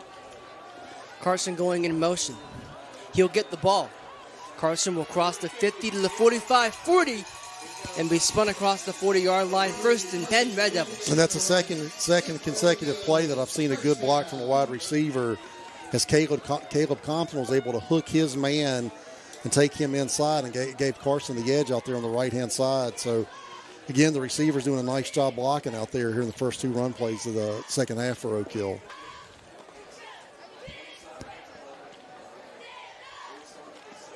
First and 10, they'll move that ball and spot it at the 38-yard line.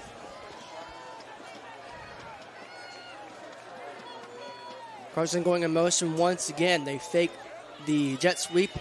That's a handoff going in the middle. That's Cade Compton. He's going to get to the 15-yard line, and the Red Devils are on the move. So that's a nice job of setting up a play. So they just ran that jet sweep to Carson. They showed that same motion, but I noticed when they faked that jet sweep, the defensive end for Hurricane stopped. He stopped because he thought maybe it's coming again, and he had to respect it. And when he stopped, he didn't crash, and they were able to sneak Cade in with the counter. So a really nice sequence of play calling that time for Oak Hill, and they set their plays up nicely that time. Good start in the second half. And bring a man in motion across the formation. Antoine will drop to throw. That pass gets knocked down. Yeah, really dangerous. I'm glad it was just knocked down, because if he holds on to it, he's gone. Yeah, they were trying to set up a little middle screen. They had a wide receiver out there on the right, and they were going to try to run a middle screen here.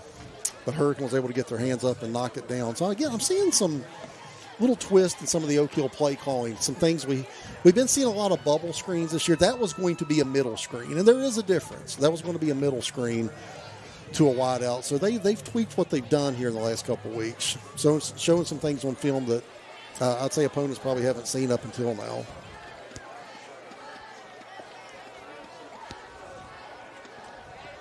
Lee Lewis comes in motion across the formation. He will take this handoff. He's going to try to cut it back across the 10, the 5 in the end zone. 4 now. There's a flag down on the far side. Yeah, there is a flag. I'm thinking that might come back. Yeah.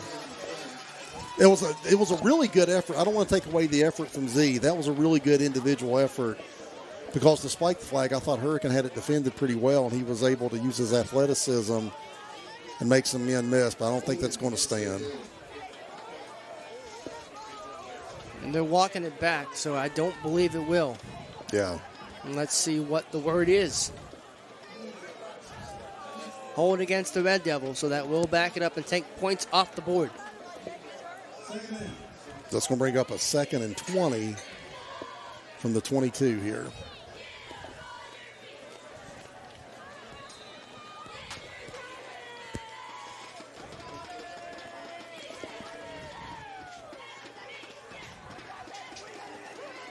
Looks like there's a little bit of confusion as he's going to Antoine, getting a little last-minute instruction.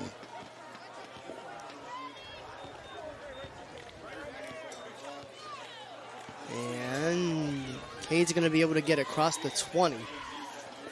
So that's going to bring up a 3rd and long for Oak Hill.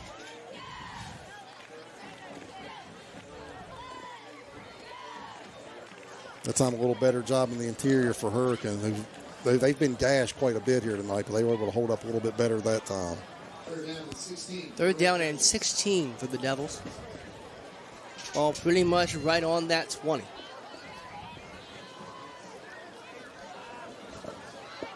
And really, Oak Hill, the hay that Oak Hill's made tonight's really been on the ground. They really haven't done much in the air. I'm going by memory, but I can't remember that they've done a lot in the air. So we'll see if they can dial up something here in their pass game that they haven't been able to do so far.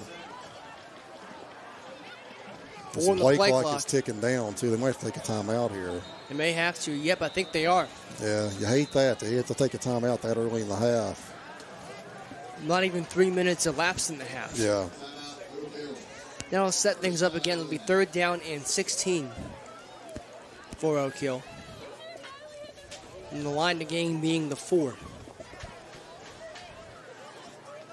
And again, we got to hammer the point home, but I will hammer the point home.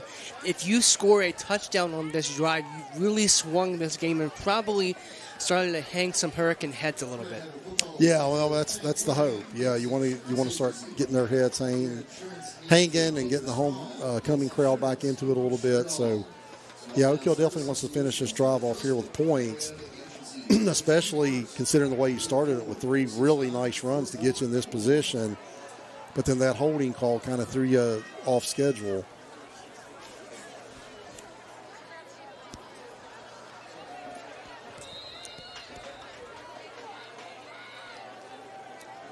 So let's see, they got twin bunch sets out here on either side of the formation. Tight to the formation. Snap is back. Antoine will drop to throw. He's got a man downfield. That's going to be picked off. And a turn down to the 20. 25, 30, 40. That was Wyden on the return, and he's going to get it out near midfield. Yeah, so he wanted Carson Treadway, who was running a flag pattern into the end zone that time, and that really looked like that was a one-read play to me. I think Carson was his primary receiver. I think he was really the only receiver that he was looking for, but unfortunately, Hurricane had that covered up, and I think Wyden came over from his safety position and just helped out on that, and the ball kind of hung up there way too long anyway. That didn't have much of a chance. So, man, all of a sudden, we're talking about Oak Hill trying to, get Hurricane out of the game. They're right back in the game with good field position with that interception. And their starting quarterback, Kutcher, is back in the game. Yeah, he went out the last play the second to last play of the first half, but you're right, he's back in there. And when he wasn't being pressured by Carson Treadway, he made a couple of really nice throws in the pass game for Hurricane. He did.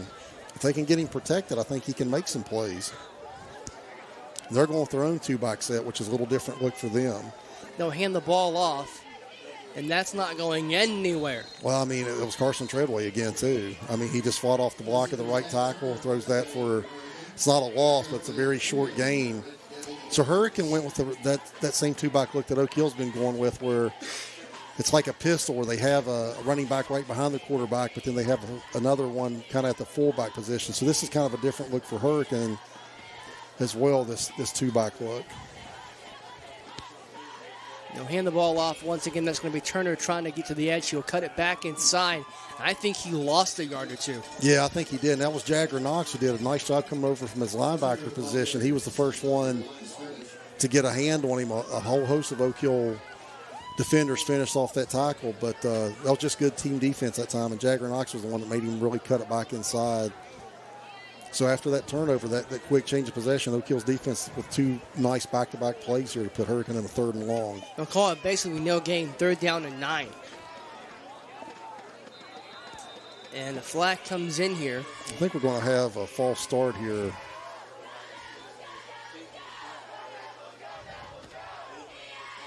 It will be a false start, so back it up, make it 3rd and 14 now. And again, with this being an obvious passing down, I'll be anxious to see if Hurricane leaves that right tackle on an island against Carson Treadway. Again, that's not worked out well for him when they have. Or if they have a back come over to help out and chip on him a little bit. As of now, it looks like he's on his own. They do have that back lined up on to the that right side, right, so we'll see if he stays back there and helps a little bit. No. He's going out. That pass is going to be caught, and Armstrong is going to be right at the original line of scrimmage. So it'll be 4th down and 10 for Hurricane. Oak Hill got a little break right there because Armstrong had outflanked Jagger Knox, and if he doesn't have to go to a knee, he's got the sideline. Yeah. So that's a break for Oak Hill because if he catches that ball without going to a knee, he's got a lot of room to run. He does. And he might make that stick. So here we go. Punt situation for Hurricane as Oak Hill's defense holds.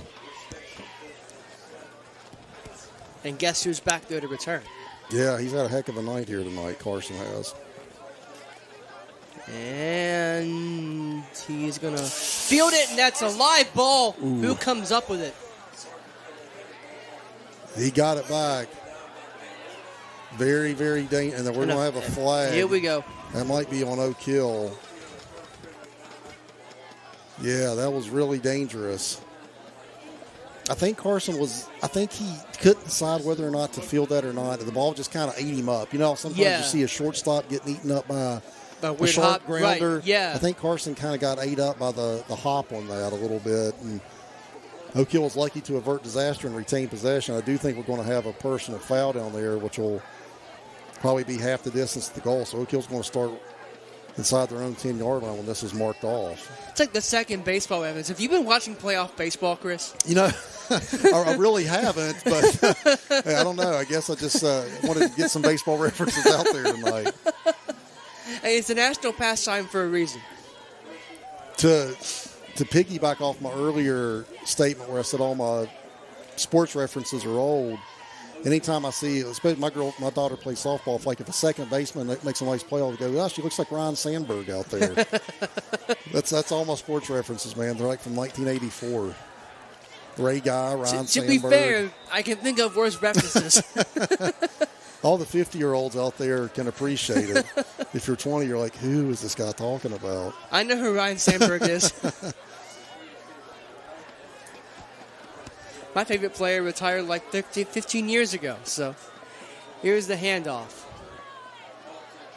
Compton's going to get to the 10 and not much else. That's the 5, rather. Yeah, they tried to pull the right guard, Tyler Garrett, out there and kick out that defensive end.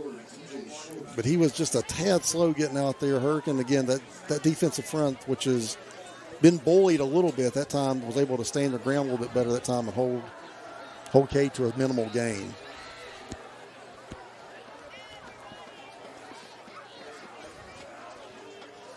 Second down, 10. Just across the 5.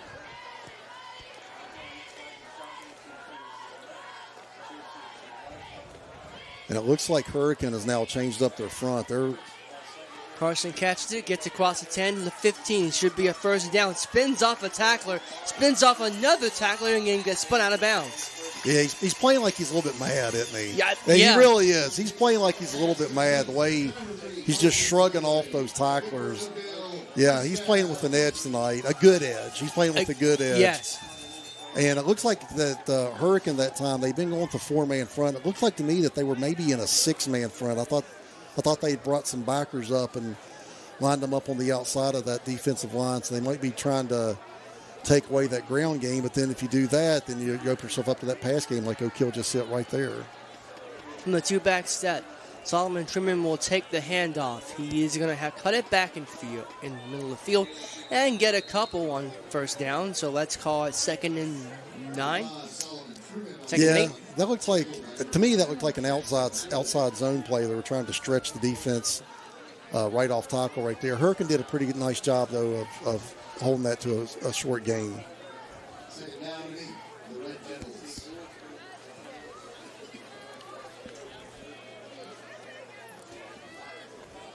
Solomon's going to check out here.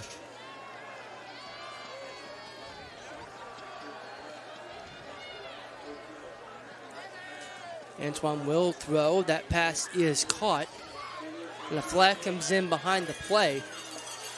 As Carson's still running out there, crossing in the middle of the field near the 40-yard line, but let's unpack this flag.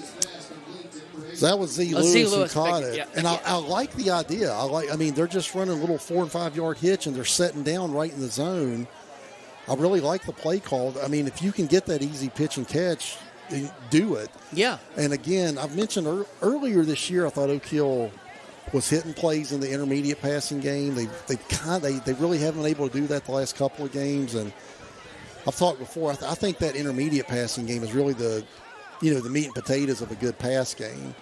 And I thought last year Oak Hill was way too many. It was either a screen or a bomb. So I'm glad to see him get back to these little routes over the middle of the field. Now, I'm wondering if this is going to be the second straight nice play from Z. Lewis, though, that gets called back. We'll see what the flag is. I just saw the referee make a motion. It will get called back. It's going against Oak Hill. Yeah, unfortunately, that's two nice plays from Z that have been negated with penalties. So, that last penalty, that hold, put Oak Hill behind the sticks the first time, and they're going to be behind the sticks again here.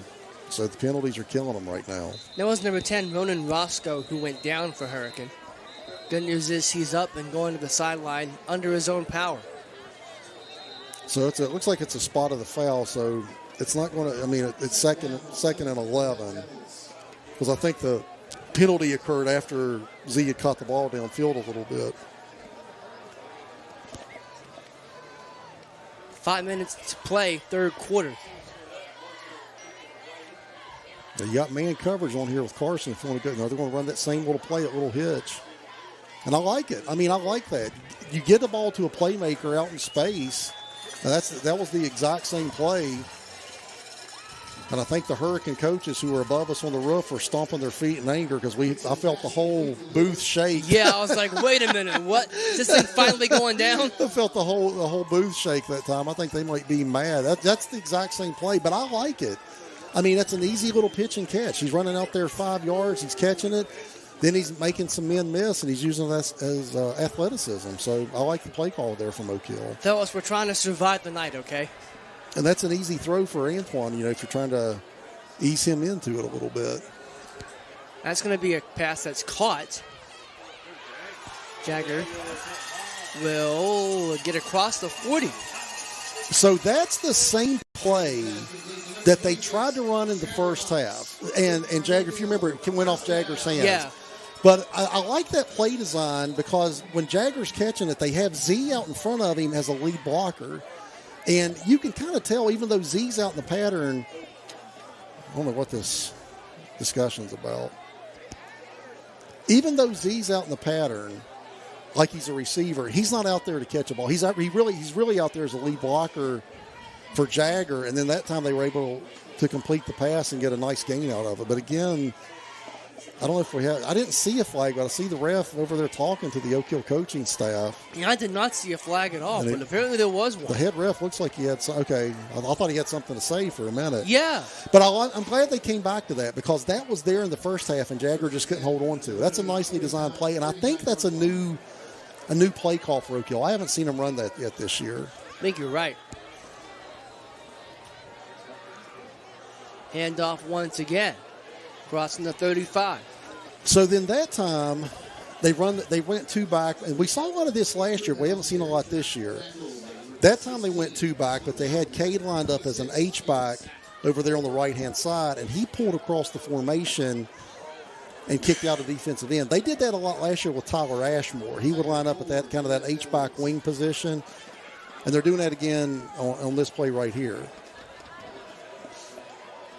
They'll bring Z across the formation. Looks like the same play. It is. It's going to have a really good result, just like the last one did, across the 20. Ball comes out at the end, but they're going to say he was down. Yeah, that looks like the same play. And, again, that was something that they did a lot last year with the two-back set, but I haven't seen them do that this year. They've kind of gotten away from that H-back wing look, and that's 2 times in a row they've run it, and then they're just bringing Cade from that H-back position, and he's pulling, and he's looking for somebody to hit in the interior of that line. But that's 2 nice gains off that formation and play right there. I think we're going to have 12 men in the huddle. I think so, yep. You could see someone was trying to hustle their way off the field, and the jig was up. Oh, they're waving it off. Okay, all right. And Jagger's coming back, so maybe they only had 10 in there to begin with. Who knows? I don't know. But no flag. That's good news for Oak Hill. They got a really good drive going now here inside the Hurricane 20-yard line. See if they can finish it off this time, because they're back to that single back look this time. Carson will try to get to the edge. He will. In the 10, in the 5, into the end zone. Touchdown, Oak Hill. Really good blocking out there on the edge. And again, a really good run for Carson. And you saw he just kind of lowered his shoulder and got those last couple yards as he took his man into the end zone. But, yeah, Carson Treadway's, he is playing with an edge tonight. He's playing like he's mad that he's been out. And he's showing he's happy to be back in the lineup. And Oak Hill needs him back in the lineup. He's showing the kind of playmaker he is on both sides of the ball.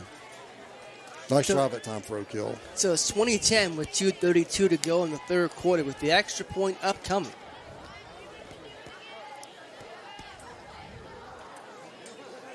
And the kick is up, and that kick is good. 2:32 to go, third quarter, 21-10. Oak Hill has a lead over the visiting Hurricane Redskins on homecoming. We'll take a quick pause here and come back for the rest of the third quarter after this on the New River Network.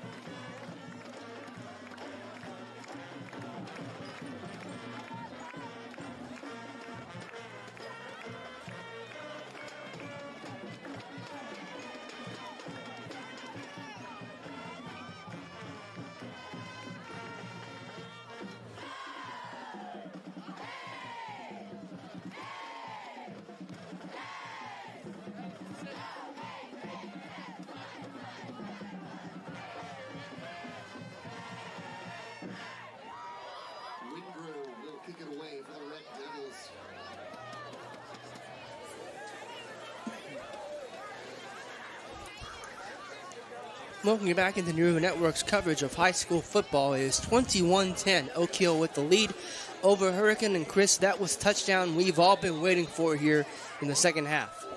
Yeah, they really got that ground game cooking, but then they also had that nice pass play that time to Jagger Knox as well. That little pass into the flat where he's got a lead blocker. So, it's just a nice balanced drive that time from Oak Hill, and they finally cashed it in. That previous drive in the third quarter, that penalty threw them off, and then they threw an interception into the end zone. So let's see if Oak Hill, I keep using the term step on their throat, see if Oak Hill can start to kind of step on their throat here a little bit now up a couple of scores. And conversely for Hurricane, this feels like if you're going to stay in this is a gotta have it drive. Gotta have it drive if you're Hurricane, and they're back in there, that two-back set for them as well. Snap is back. Hand the ball off. That's Turner. He's going to get quite a big hit there at the 35 line. Might knock him down. Yeah, it was. Kate Compton came in and put a good lick on him. Pretty good run. In fact, that might be Hurricane outside of a QB scramble. It might be their best run. That's a solid 5 yards. Not a bad first down play that time for the Redskins. There's not many coaches in this country that won't take 5 yards on first down. Yeah, that's right. Snap is back. Kutcher will drop to throw. He's not going to avoid it. James Ludwig, who actually came into the game leading Oak Hill in sacks. And, Kutcher just held on to it that too long that time. He's got to get, if nothing's downfield, you got to throw that away, and he just let Ludwig get into him. And this is unofficial. I think that's Ludwig's 7th sack of the year, which leads the team. I think he had 7.5 last year, so he's trying to build off that. But he's a really good pass rusher off that defensive end. And when you have Carson on the other side, now you have, two really strong defensive ends to rush those passers. And it all starts up front, as we know, as a flag comes in. A couple flags come in, and let's see what it is. A false start against Hurricane. So now you got third and a country mile. And I think you have Tyler Kincaid in there, who's the starting center, and he's getting some reps at that defensive tackle spot. He's in there for Derek Sullivan. I don't remember seeing Tyler get any reps on defense yet, so he's getting some reps he hasn't gotten all year either. Oak Hill's in a too-high safety look as Luke Endicott's back in there at a second safety. They'll try that screen and get back to the original line of scrimmage and be shoved out of bounds shy of the first down marker. That was a good gain. They were able to get a chunky yardage up the sideline on that, but that should bring up a 4th down. And we've said it a couple times in the first half. You're 1-6. Why not try it? Yeah, well, I think they're going to bring their punt team on here though. That looks like it's Casto. And we'll see.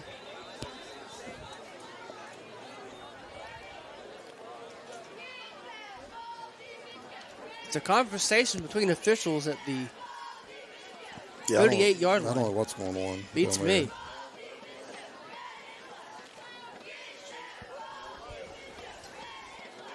Yeah, well, in this, they're going to mark a penalty off here too. Huh? That's a personal foul. I did not see a flag on sportsmanlike conduct against Oak Hill, but I did not see a flag at all.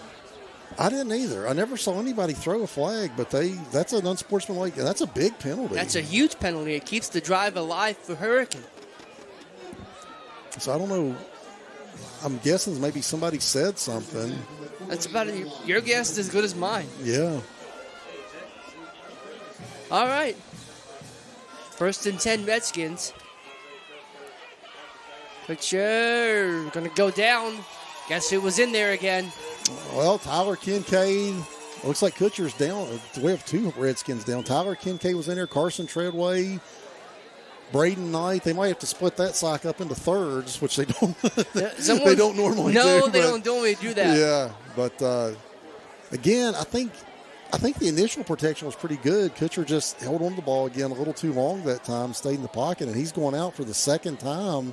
Looks like he's holding his arm. We don't want to speculate, but we do have. I can see it. Yeah, so he's going out for the second.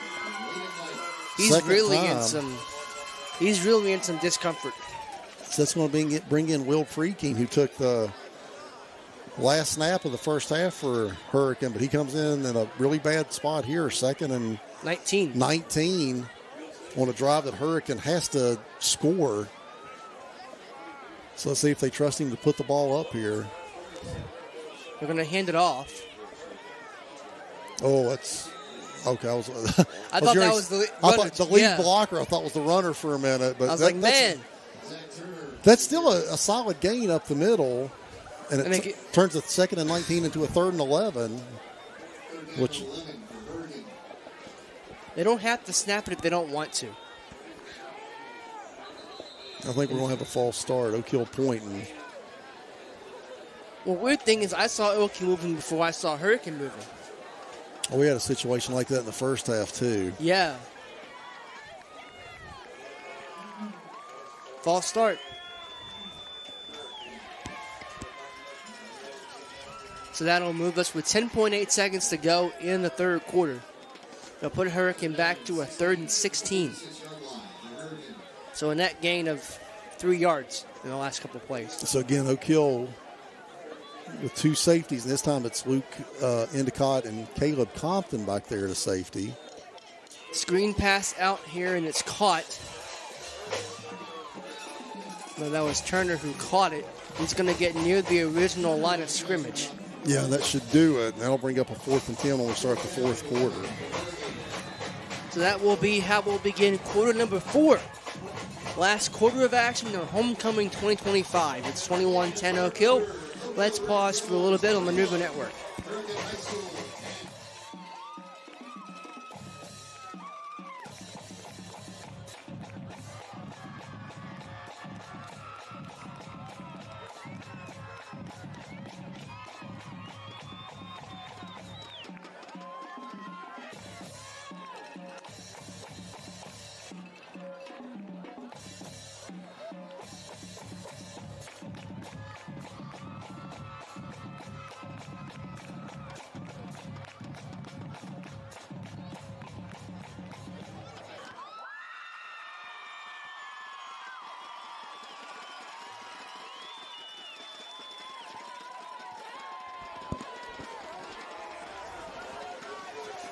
Welcome you back here on the Maneuver Network. Lucas Berry and Chris Rader here with you. Final quarter of action on Homecoming 2025. It's a 4th down and 10 for Hurricane.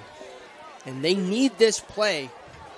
They need this 1st down realistically to keep the drive alive and to keep themselves in the ball game. With the backup quarterback in there after an injury to their starter.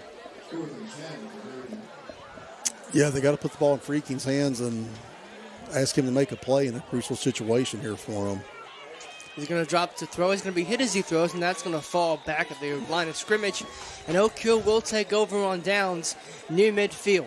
Yeah, that was big. James Ludwig coming off that right defensive end position. And him and Carson Treadway from those defensive end positions have really just wreaked havoc. That's not going to go down as a sack, but that's as good a one, and it gives Oak Hill possession back. But, yeah, man, they've really done a great job with those defensive end positions rushing the passer tonight. Those things that don't show up in the box score that really can make a game. Yeah, absolutely. Yeah, and that probably there's nothing he'll get credit for other than maybe a QB hurry. I guess you count QB hurries, but really nice play from Ludwig. And he's kind of got lost in the mix. I've been talking about Carson. James has had a great season this year rushing the passer. He's kept it up tonight. All right, here we go. Hand the ball off. Crossing the 50, near the 45.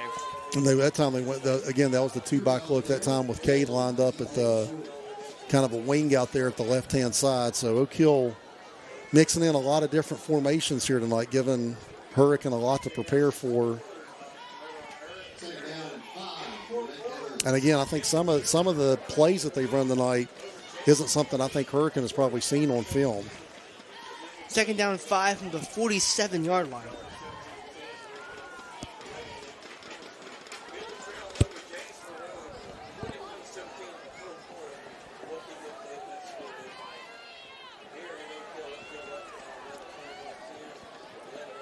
Snap is back. Antoine keeping the whole way. He's going to cross the 45 and get near first down yardage. Let's say it's 3rd and 1. Yeah, just a little. That was just QB power that time. And I like that too, especially in a two-back look, because you're evening up the blocking numbers as much as you can in a two-back look if you go QB power. Solomon's going to come out. Looks like Brennan Brooks is going to check in for him. So with Solomon coming out, let's see what they do here. Yeah, that's going to be a single back look with Cade Compton now. They're back to their 4-receiver set. Dagger Knox being moved across the formation. Now it's trips to the near side.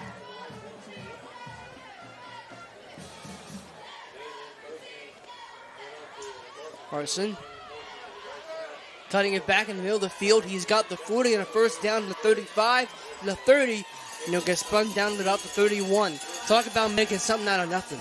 Yeah, you're right, because that jet sweep was pretty well defended over here on the right-hand side. And Carson just cut it back across the field and got a really nice gain out of it. I think Oak Hill's run motion a lot more tonight than I've seen earlier than other times this year. They're sending a lot of guys in motion prior to the snap. So, and I haven't seen that a lot. And it gives you an idea of what the defense is trying to do if you send a man in motion, what kind of coverage they're in, or what their scheme is. So, a little adjustment there from Oak Hill with the pre-snap motion here tonight. Another man in motion. This time it's a handoff. That's going to be Compton getting the couple there. But again, they do a nice job of play calling sequences right there. So you have a nice gain on a jet sweep. So you show that exact same action the very next play and then hand it to Compton in the interior there. And Hurricane did a nice job, but still I like the sequence of play calling right there. I like plays that build off each other, and Oak Hill's done that a few times here tonight.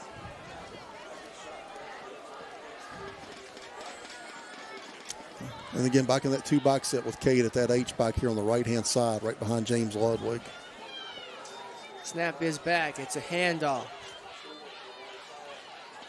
And that's going to be Solomon Trimmer. He's going to get near the 25-yard line and get spun out of bounds.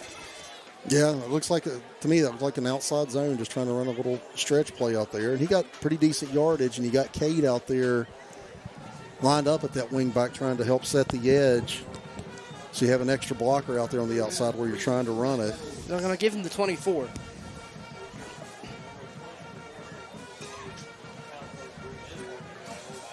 It'll be 3rd down and 3 for the Devils here. 8.5 to go, quarter number 4.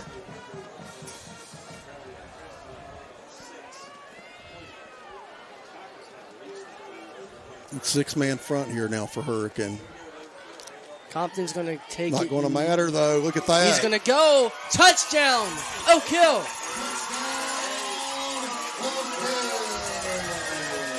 You called it, Chris. I thought they had him stopped. He never stopped running, and he found the pay dirt. Yeah, they had 6 men lined up that time on the defensive line. But Cade did a really nice job of, fighting through that and broke a tackle when he was gone.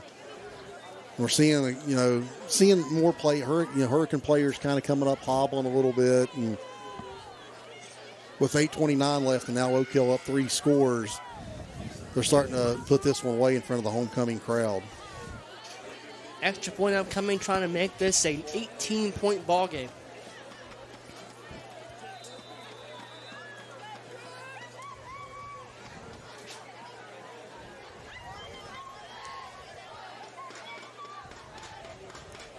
Snap back, ball down, kick up, and that kick is good. So with 8:29 to go in our ball game, it's 28-10. Oak Hill has the lead over Hurricane on homecoming. So this is, I think easily that I'm going by memory. I think this is the best Oak Hill's run game has looked. Now I get some of this is opponent adjusted, and I want to acknowledge that.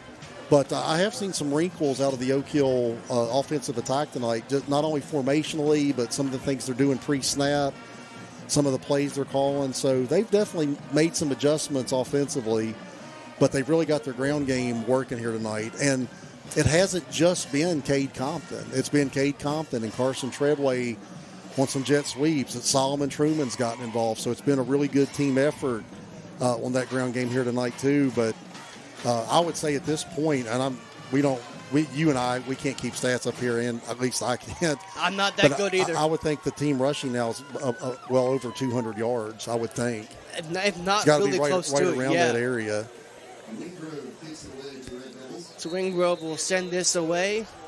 I could have sworn I heard a whistle. They have whistles in the stands. I know. All right, here we go. Nice job by Andreas Johnson on special teams to get down there and cover that kick. One of these days, they're going to catch me in the wrong mood, and I'm going to go in the stands and find the guy with the whistle. I want to see that, actually. And wherever it ends up, it ends up. So you're saying if I find that thing in New River, don't be surprised?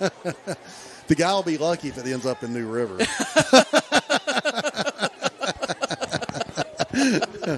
If you catch my drift. I got you all right. It's a family show, Chris. I'm trying to be a little bit. All right, let's go. All right, let's go. 1st and 10 here for Hurricane. Kutcher's back in the game. And that's going to be a screen pass that ends up being dropped. It's a live ball, I think. Are they going to call that a catch and a fumble? I don't think he ever had it myself. I think it's an incomplete pass. The refs pass. are talking about it. They're going to think about it. They're talking about the head ref signal like he thought it was incomplete, but they seem very confused about what to call here. So we'll see if Oak Hill come up with it. It was another.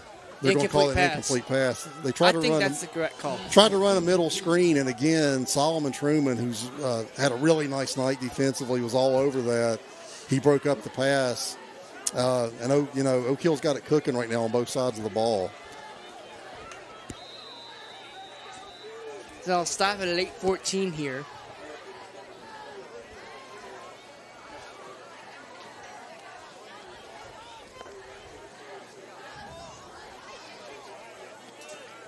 Snap is back. Kutcher will take it himself. Get out to the 45, put his head down, and got a first down.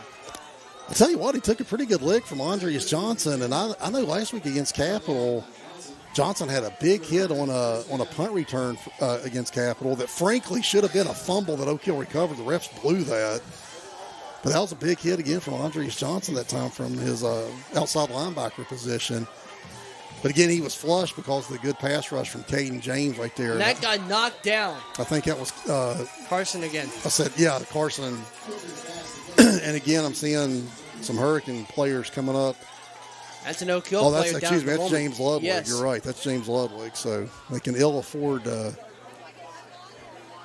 have him out. He's a really good player on both sides of the ball for them.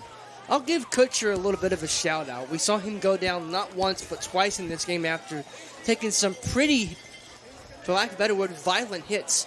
He ran right into that, didn't shy away from it, put his head down and said, I'm getting this first down. I agree with you, and that's a really good point by you. And Kutcher showed his toughness tonight because he's been under duress all night from our defensive ends, and you're right. He's still out here playing even though down 3 scores. So I'll echo what you said right there.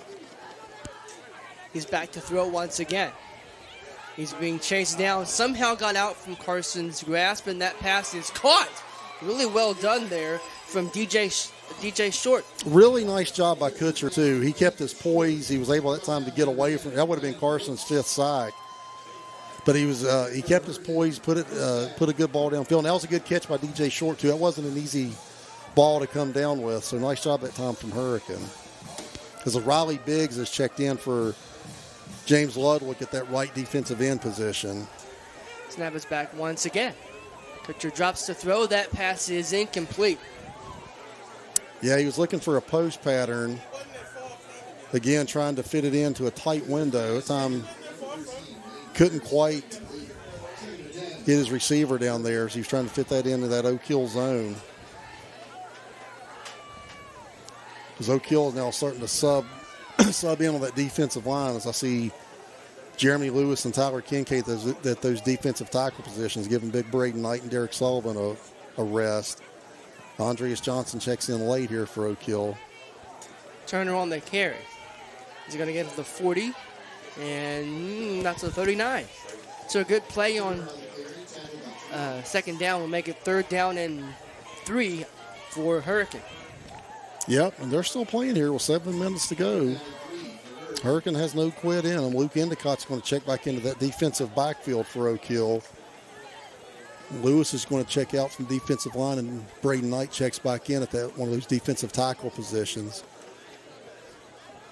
And right now they have the freshman Brennan Brooks as their single high free safety. So Oak Hill subbing liberally here right now here on defense. Handoff going to Turner. He's got the first down. Taking near the 30-yard line. Yeah, and I think Hurricane may be taking advantage of some of this subbing from Oak Hill. Putting together a pretty nice drive here. As Tyler Kincaid's going to check out from one of those defensive line positions. Pitcher once again will drop to throw. Has all day. Has a man downfield. That pass is incomplete. Yeah, he was trying to hit his favorite receiver down there, number 14, Riley Armstrong. Brennan Brooks, the freshman, came over from that free safety position. He was in position to help break that up. So that's going to bring up a 2nd and 10 now for Hurricane. I like Kutcher, though. I mean, he put some zip on the ball. He's got a good arm. He does. He's made some nice throws here tonight. We'll drop to throw once again. That pass is caught. That's widening out there. Chris, you've got a Hurricanes roster there with an actual, what year is Kutcher? Kutcher's a junior, 5'11", 160-pound junior. But I like him. Next year, he could be a problem. Yeah. He's a pretty good little quarterback. He'll drop to throw once again. Oh, my goodness. Guess who? As a flag comes in. That's going to be Carson's 5th sack of the night. Are they going to get him for a face mask there? I don't know. No. That's going to be a hold against, well, maybe. Let's see. Yeah, that's going to be Holtz. That's going to be sack number 5 for Carson Treadway. Tack that on to, what he's done offensively. He's got a touchdown here tonight, too. We don't give out player of the game awards, but if we did, we'd have a winner might tonight. be it, man. Give that kid an ice cream cone. He's having a game. Snap is back once again. Kutcher drops to throw. That pass is caught. Well done there.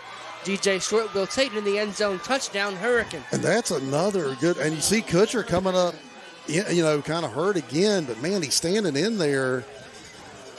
And that's another good ball. I've really been impressed with Isaiah Kutcher tonight. I mean, he's putting that ball. That's on a rope, on a post pattern that's into some traffic. I mean, those guys aren't exactly wide open. He's he's putting that into some traffic, and that's 3 or 4 really nice throws from Isaiah Kutcher tonight. And that's a nice drive for Hurricane. And it looks like they're going to try to make this a 2-point conversion and make this a 10-point game. Yeah. I do think they took advantage. You know, Oak Hill was subbing a lot that defensive series. They're getting a lot of backups in, and I think that Flip here to Armstrong. Not going to get it. 2-point conversion fails. I think that helped on the drive that Oak Hill was getting in some subs on defense. And they caught Oak Hill with their pants down a little bit. But I don't want to take anything away from Isaiah Kutcher because, like you mentioned, he's went out twice, and even on that touchdown pass, I mean, his teammates were coming and helping him off the turf, and he was hurt. He was hurting. But he's kept playing. He's standing in there, and he's made some nice throws here tonight. I've been impressed with him at quarterback for Hurricane. As have I.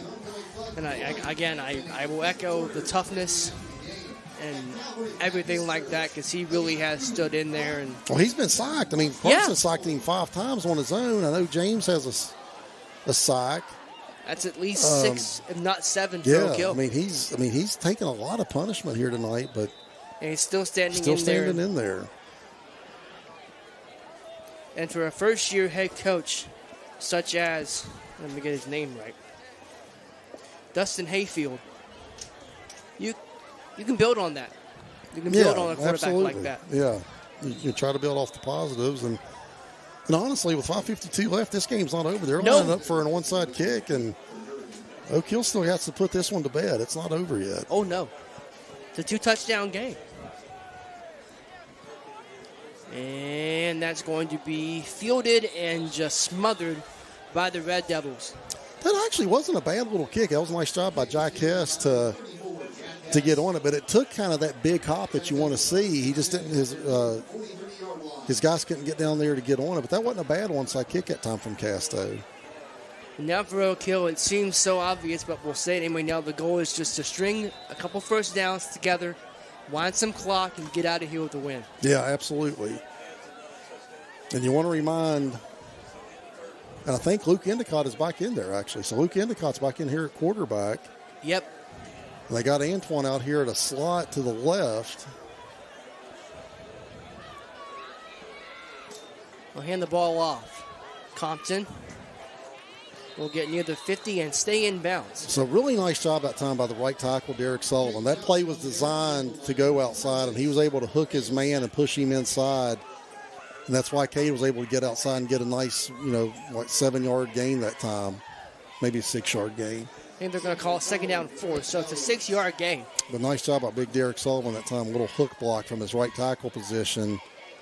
That's why Cade was able to get out there. And if you're Luke, I mean, you got to watch the play clock here. There's no reason to get in a big hurry with this 2-score lead. No. 10 on the play clock at the moment. As Hurricane is really bringing those linebackers up into the gaps right now. Luke will keep it himself, trying to find space. He'll cross the 50. He'll put Oak Hill in a 3rd and short here. Yeah, nice tough run that time by Luke. He didn't have a lot going on, but he kept picking his way through the defense, and he got what looks like, I guess, 2 yards right there. It's when we got up a 3rd and 2. But again, for my liking, I'd like to see him take that play clock down a little bit further than they did that time. Yeah. I thought they snapped a little too much time on the play clock. Because Cade's going to check out and Solomon's going to check in. Cade's had a really nice game from that running back position.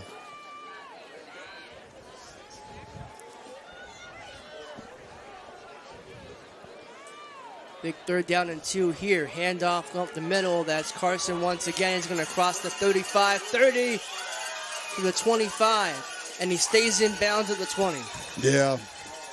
Really, Oak Hill's got that ground game going tonight. Probably the best of the season that I've seen out of that ground game. And that was a big first down. And now you can really start milking some more clock with a new set of downs. We're under 4 minutes now. And Luke did a better job that time. He snapped the ball with about 4 or 5 seconds left on the play clock. The play before, he snapped it with too much time. So he did a nice job of draining that clock before he called for the snap.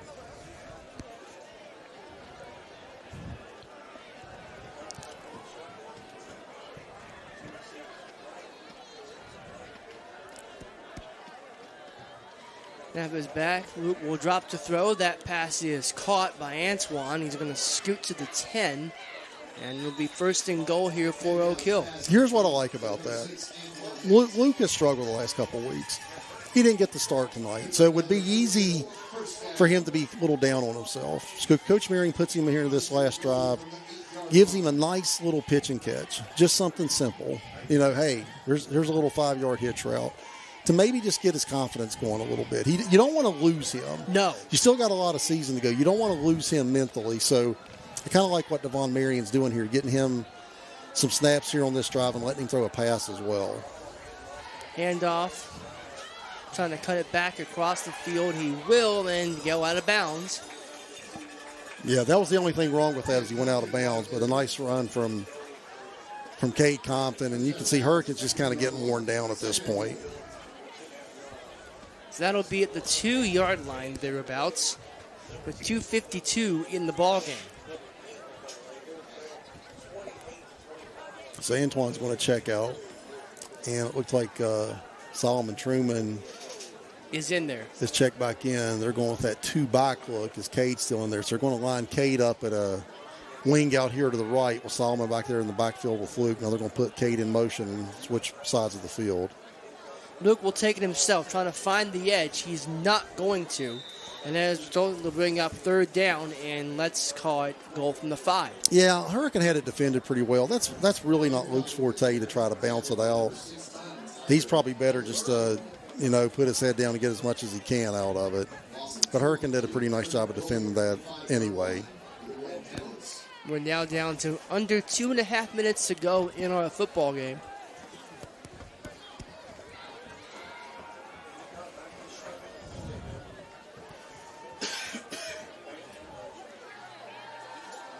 Luke will roll out to his right. Flag comes in. That pass is caught.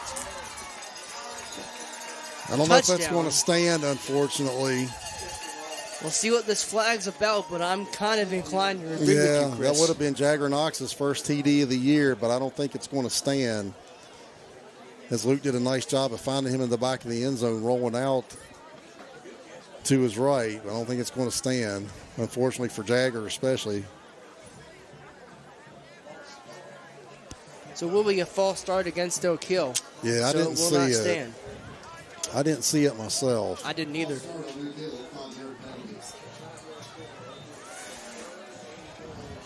The only thing that means, Chris, is you can kill off a couple more seconds on this game clock. Yeah, it brings up a 3rd and 10, and you're right.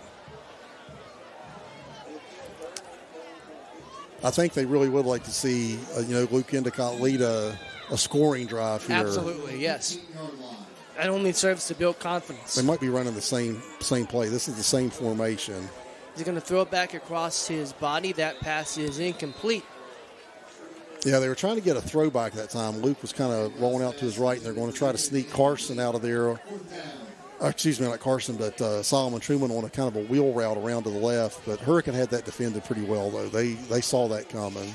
That'll bring up a 4th and 10. 4th down goal from the 15.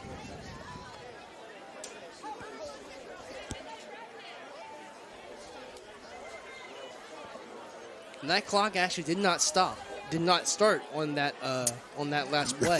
You're right. So, yeah, you're right. Luke will drop to throw. That pass is intercepted. Yeah, Luke, he just put that one in traffic. That one didn't have a chance. He tried to fit the ball in somewhere that he had no chance right time. He was looking for a little skinny post in the end zone, but he threw it right into the teeth of the zone. So that's Hurricane's 2nd interception of the night. They take over minute 56, down 28-16. It would take some doing, but this game is not over. Still not over. You're right. No, absolutely.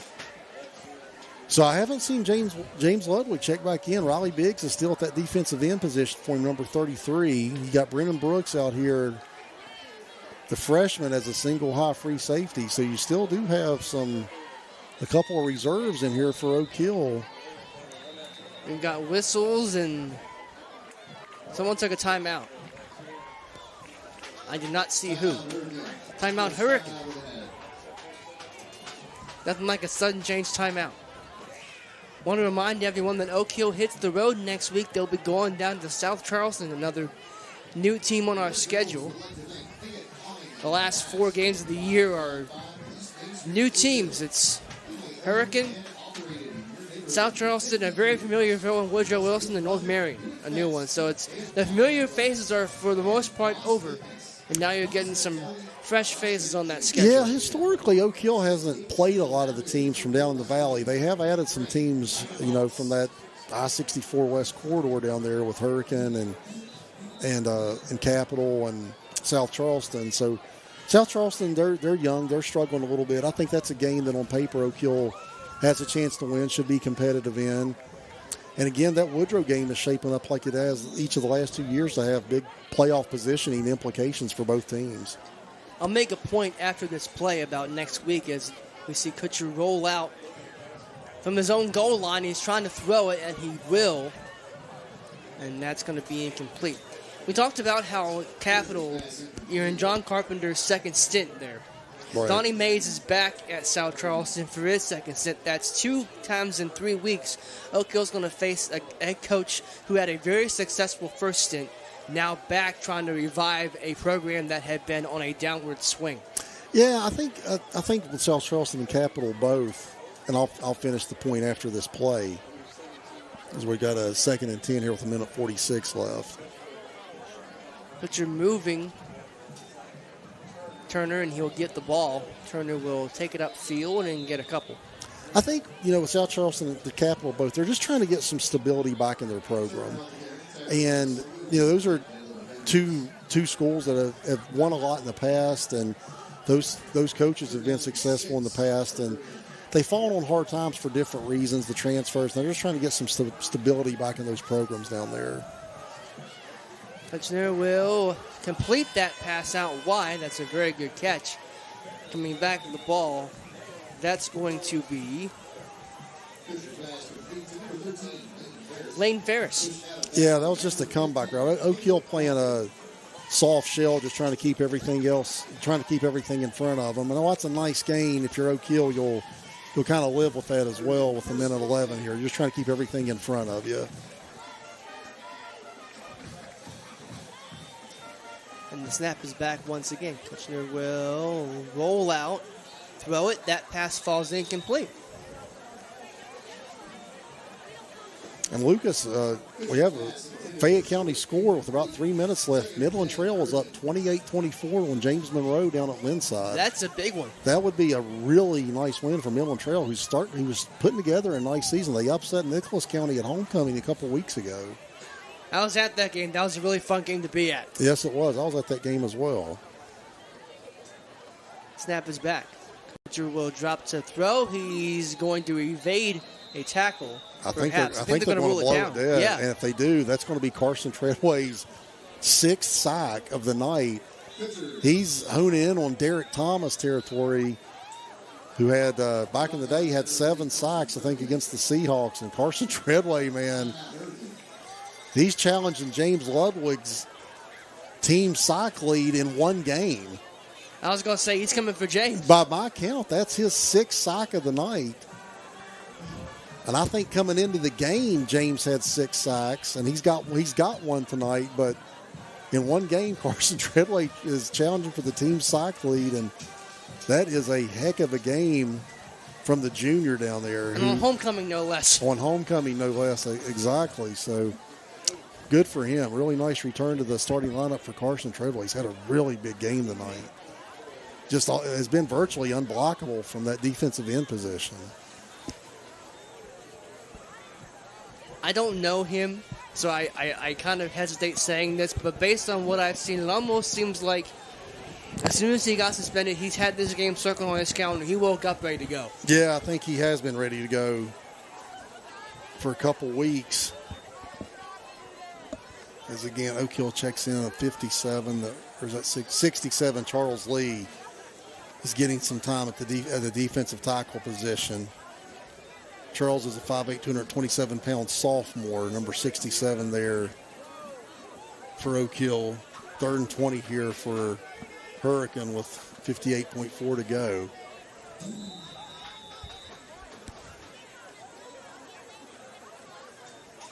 Snap is back. Kutcher will throw. That pass is caught. That's a heck of a throw from the far right hash over here to the left sideline. And I don't know why it took Hurricane.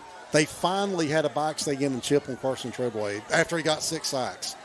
So I don't know why they didn't do that much earlier in the game, but I noticed that time they finally had a back help that tackle and chip on him. Kutcher will drop to throw on 4th down. That pass is going to be incomplete, and Oak Hill will have a chance just to knee it and get the heck out of here with the win. Well, I said before the game started, Oak Hill needed a get-right game. To Hurricane's credit, they made them play 4 quarters, though. Yeah. Hurricane, they came to play. They didn't quit. But Oak Hill did need a win in a bad way, so it gets them back to a winning record. You always feel better about yourself when you have a winning record. That breaks the 2-game losing streak. And at least now you go down to South Charleston next week feeling a little bit better about yourself than you did coming into this game. So Oak Hill needed it. I'm glad they got it. Nice homecoming win. And hopefully that can build some momentum to, as we hit the last stretch of the season here for the Devils. Hard to believe we're already in the last 3 games of the regular season. Football season always goes by way too quick. It really does. You wait for it to get here, and it always goes by way too quick.